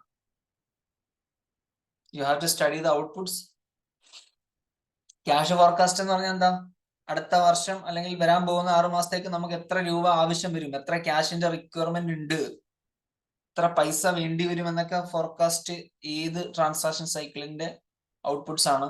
നോട്ട് നിങ്ങളത് നന്നായിട്ട് പഠിക്കണം. കാരണം ഓരോ സൈക്കിളിന്റെയും ഔട്ട്പുട്ട് പഠിച്ചു വെച്ചേക്കണം. ഇൻപുട്ടും ക്വസ്റ്റ്യനിൽ വരും, പക്ഷെ ഇൻപുട്ടും ഔട്ട്പുട്ടോട് പഠിക്കുമ്പോൾ കൺഫ്യൂഷൻ വരും. അതുകൊണ്ട് ഔട്ട്പുട്ട് മര്യാദയ്ക്ക് പഠിച്ചു വെച്ചേക്കണം. അങ്ങനെ പഠിച്ചു വെക്കുകയാണെങ്കിൽ നമുക്ക് ഔട്ട്പുട്ട് അല്ലാത്തത് ഏതെന്ന് കണ്ടുപിടിച്ചിട്ട് അത് ഇൻപുട്ടായിട്ട് സെലക്ട് ചെയ്യാൻ പറ്റും. അപ്പൊ ഇതിനകത്ത് നോട്ടിലുണ്ടത് ഇൻഡിവിജ്വൽ ആയിട്ട് ക്ലാസ്സിൽ ഞാൻ എടുത്തെടുത്ത് പഠിപ്പിച്ചിട്ടുണ്ട്.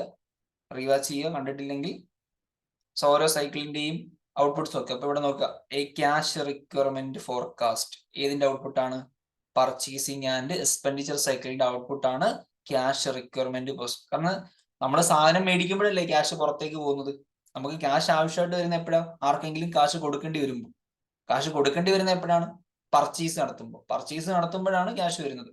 സോ എത്ര പർച്ചേസ് ഉണ്ടെന്ന് അറിയാമെങ്കിൽ നിങ്ങൾക്ക് എത്ര പൈസ വേണ്ടി വരുമെന്ന് മുൻകൂട്ടി കണ്ടെത്തി വെക്കാൻ സാധിക്കും. So the answer is purchasing and expenditure cycle. Next, outputs of purchasing and expenditure cycle in an AIS system include all of the following except. Purchasing and expenditure സൈക്കിളിന്റെ ഔട്ട്പുട്ട് അല്ലാത്തത് ഏത്? അപ്പൊ നമ്മൾ കാണിച്ച PPT നോക്കുക, ഏതൊക്കെ ഔട്ട്പുട്ട് ആയിട്ട് പറഞ്ഞിരിക്കുന്നത്? ചെക്ക്. ഈ ചെക്ക് എന്ന് ഉദ്ദേശിക്കുന്നത് മറ്റേ ചെക്കാണ്, CHEQU ചെക്കാണ്. അമേരിക്കൻസ് CHECK എന്നാണ് പറയുന്നത്. അവർക്ക് ലളിതമായിട്ട് പറയുന്നതാണ് ഇഷ്ടം. സോ തിരിഞ്ഞു പോകരുത്. Then cash requirement forecast, discrepancy reports. അപ്പൊ ഈ കൂട്ടത്തിൽ വരാത്തത് ഏതാണെന്ന് നോക്കി. ക്യാഷ് റിക്വയർമെന്റ് ഫോർകാസ്റ്റ് ഉണ്ട്, ഡിസ്ക്രിപ്പൻസി റിപ്പോർട്ട് ഉണ്ട്, ചെക്കിന്റെ കാര്യവും പറയുന്നുണ്ട്. അപ്പൊ അതിനകത്ത് കൂട്ടത്തിൽ വരാത്ത ഏതാണ്? Managing and controlling inventories. ഇത് ഏത് സൈക്കിളിൽ ഉൾപ്പെടുന്നതാണ്? Managing and controlling inventories production സൈക്കിളിൽ വരുന്നതാണ്. That's an output of production cycle.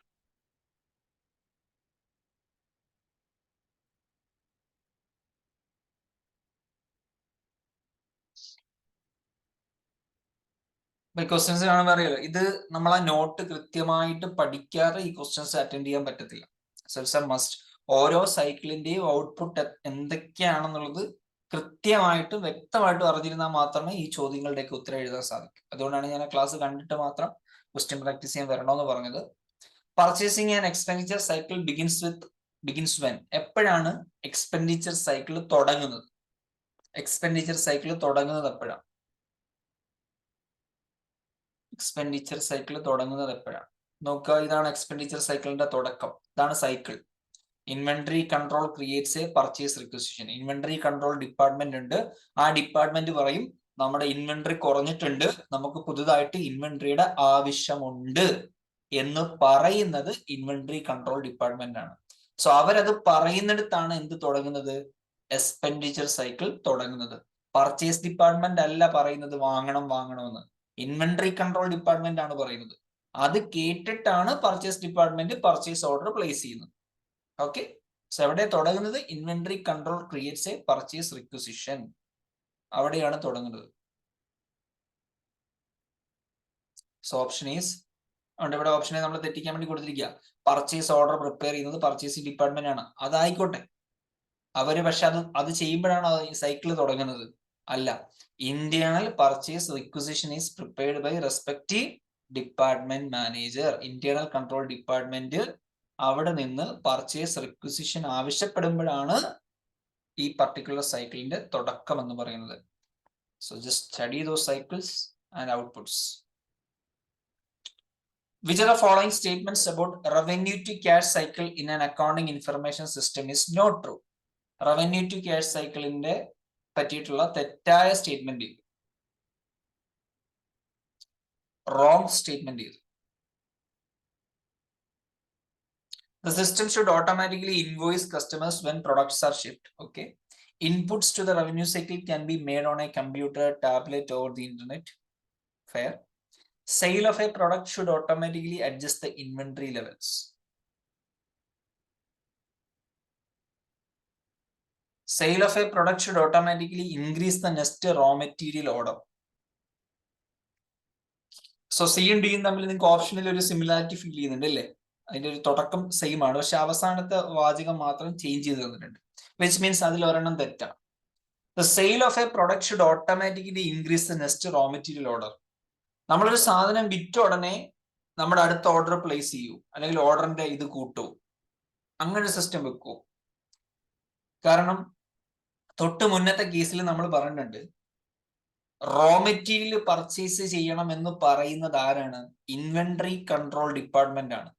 അപ്പൊ ഇൻവെന്ററി ഒരു പർട്ടിക്കുലർ ലെവൽ ആവുമ്പോഴേ അവർ എന്ത് ചെയ്യത്തുള്ളൂ? അടുത്ത ഇൻവെന്ററി വാങ്ങാം എന്ന് പറയുള്ളൂ. അല്ലാതെ ഒരു സാധനം അങ്ങോട്ട് വിറ്റ് പോകുമ്പോ ഉടനെ ഓക്കെ 200 എണ്ണം ഉണ്ടായിരുന്നു 195ആയി, 5 എണ്ണം പുതിയത് വരട്ടെ എന്നൊരു ഓർഡർ പ്ലേസ് ആവോ? എന്നൊരു ഓർഡർ വരുമോ? ഇല്ല. എത്രയാണോ re order level quantity set ആക്കുന്നത് ആ സമയത്ത് ഇൻവെന്ററി കൺട്രോൾ ഡിപ്പാർട്ട്മെന്റ് പറയും അടുത്ത റോ മെറ്റീരിയലിന് നമുക്ക് പ്ലേസ് കൊടുക്കുക, ഓർഡർ പ്ലേസ് ചെയ്യാന്നുള്ളത്. അല്ലാതെ ഒരു സാധനം വിറ്റ ഉടനെ റോ മെറ്റീരിയലിന്റെ ഓർഡർ കൂട്ടുക എന്ന് പറയുന്നത് that's not going to happen. So കൂട്ടത്തിൽ റോങ് ആയ option is option D. The sale of a product should not automatically increase the next raw material order. അങ്ങനെ automatically raw material order increase ആക്കുകയില്ല. In which one of the following accounting information system cycles does a company approve vendor invoice for payment? Vendor invoice approve ചെയ്യുന്നത് ഏത് സൈക്കിളിലാണ്? Vendor എന്ന് പറഞ്ഞാൽ supplier. Supplier എന്ന് പറഞ്ഞാൽ നിങ്ങൾക്ക് സാധനങ്ങൾ തരുന്ന വ്യക്തി. അപ്പൊ അത് ഏത് സൈക്കിൾ ആയിരിക്കും? പറഞ്ഞേ. You have to answer please. Vendor invoice ഒക്കെ വരുന്നത് ഏത് സൈക്കിളിലായിരിക്കും?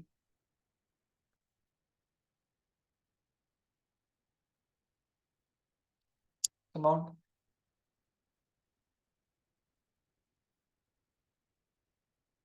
Which cycle?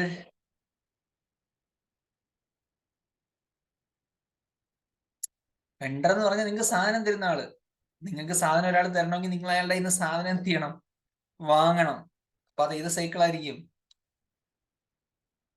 ഇതിനത്ര ബുദ്ധിമുട്ടി ആലോചിക്കുന്നത്. Expenditure cycle. നിങ്ങൾ സാധനം വാങ്ങുന്ന സൈക്കിളാണ് പർച്ചേസ്. റോ മെറ്റീരിയൽ പർച്ചേസ് ചെയ്യുന്ന സൈക്കിളാണ് എക്സ്പെൻഡിച്ചർ സൈക്കിൾ. ജസ്റ്റ് നമുക്ക് അതിനകത്ത് മെയിൻ ആയിട്ട് വരുന്ന സാധനമാണ് purchase order, receiving report, vendor invoice. അതിനെ ഓർത്തിരിക്കാൻ കോഡ് ഉണ്ട്, ക്ലാസ്സിൽ ഞാൻ പറഞ്ഞിട്ടുണ്ടെന്ന് തോന്നുന്നു. വൈപ്പർ എന്നാണ് വിളിക്കുന്നത്. VI PO RR. VI vendor invoice, PO purchase order, RR receiving report. ഈ 3 ഐറ്റംസിനെ നമ്മൾ വൗച്ചർ പാക്കേജ് എന്നാണ് വിളിക്കുന്നത്. Voucher package.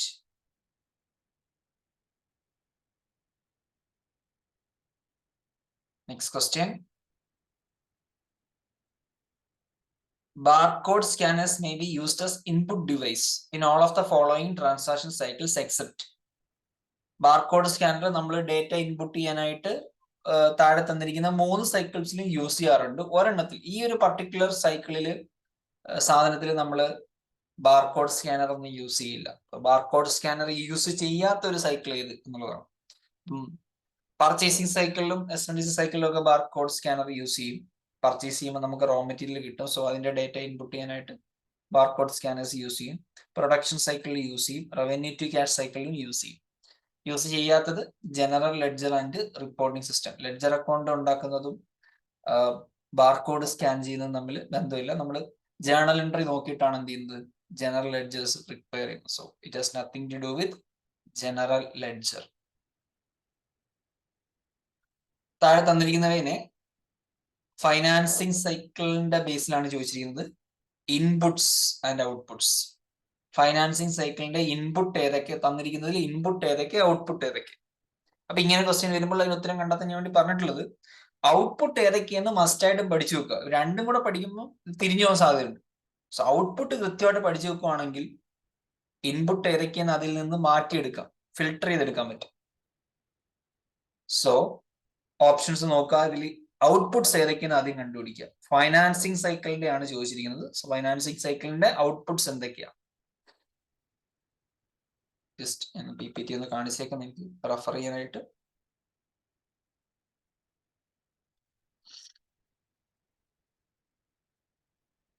These are the outputs of financing cycles. Interest, revenue and expense എത്രയാണെന്നുള്ള റിപ്പോർട്ട് കിട്ടും. ഡിവിഡൻഡ് റവന്യൂ, ഡിവിഡൻഡ് കൊടുത്തതിന്റെ report കിട്ടും.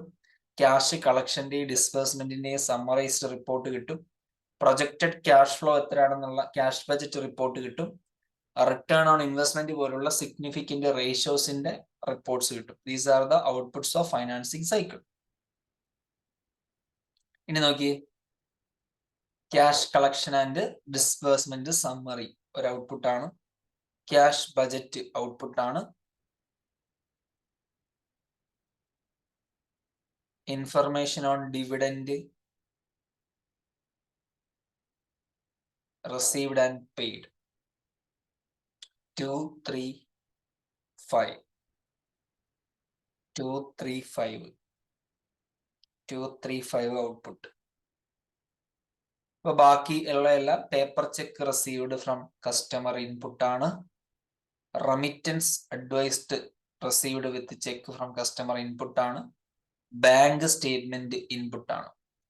So therefore 2, 3, 5 and 1, 4, 6. Let's see. That is the right answer. So in this way, ഇത് രണ്ടും കൂടെ പഠിക്കാൻ പോയാൽ confusion അടിക്കും. എല്ലാ സൈക്കിളിന്റെയും ഔട്ട്പുട്ട്സ് കൃത്യമായിട്ട് പഠിച്ചിരിക്കണം. അത് ബൈ ഹാർട്ട് ചെയ്യണമെങ്കിൽ അങ്ങനെ, കോൺസെപ്റ്റ് ഓർത്തിരിക്കുകയാണെങ്കിൽ അങ്ങനെ, ദാറ്റ്സ് അപ് ടു യു. എന്തായാലും അറിഞ്ഞിരിക്കണം. ബിക്കോസ് ക്വസ്റ്റ്യൻ വന്നാൽ ഇത് അറിയില്ലെങ്കിൽ ആ കറക്റ്റ് ആയിട്ടുള്ള ആൻസറിലേക്ക് എത്താൻ പറ്റില്ല. ഔട്ട്പുട്ട് പഠിച്ചാൽ മതി. അതാണ് ആകെ ഇതിനകത്ത് ഞാൻ തരുന്നൊരു ടിപ്പ്. ഔട്ട്പുട്ട് പഠിക്കുക. അപ്പൊ ഔട്ട്പുട്ട് പഠിച്ചാൽ നമുക്ക് ഇൻപുട്സിനെ ഫിൽട്ടർ ചെയ്തെടുക്കാം. ഔട്ട്പുട്ട് ഏതാണെന്ന് കൃത്യമായിട്ട് അറിയാമെങ്കിൽ അതിൽ ചേരാത്തതെല്ലാം എന്തായിരിക്കും ഇൻപുട്ടായിട്ട് കൺസിഡർ ചെയ്യാവുന്നതാണ്. Last question for today. Which of the following is not an output of fixed asset cycle? Fixed asset cycle. Fixed asset cycle-ന്റെ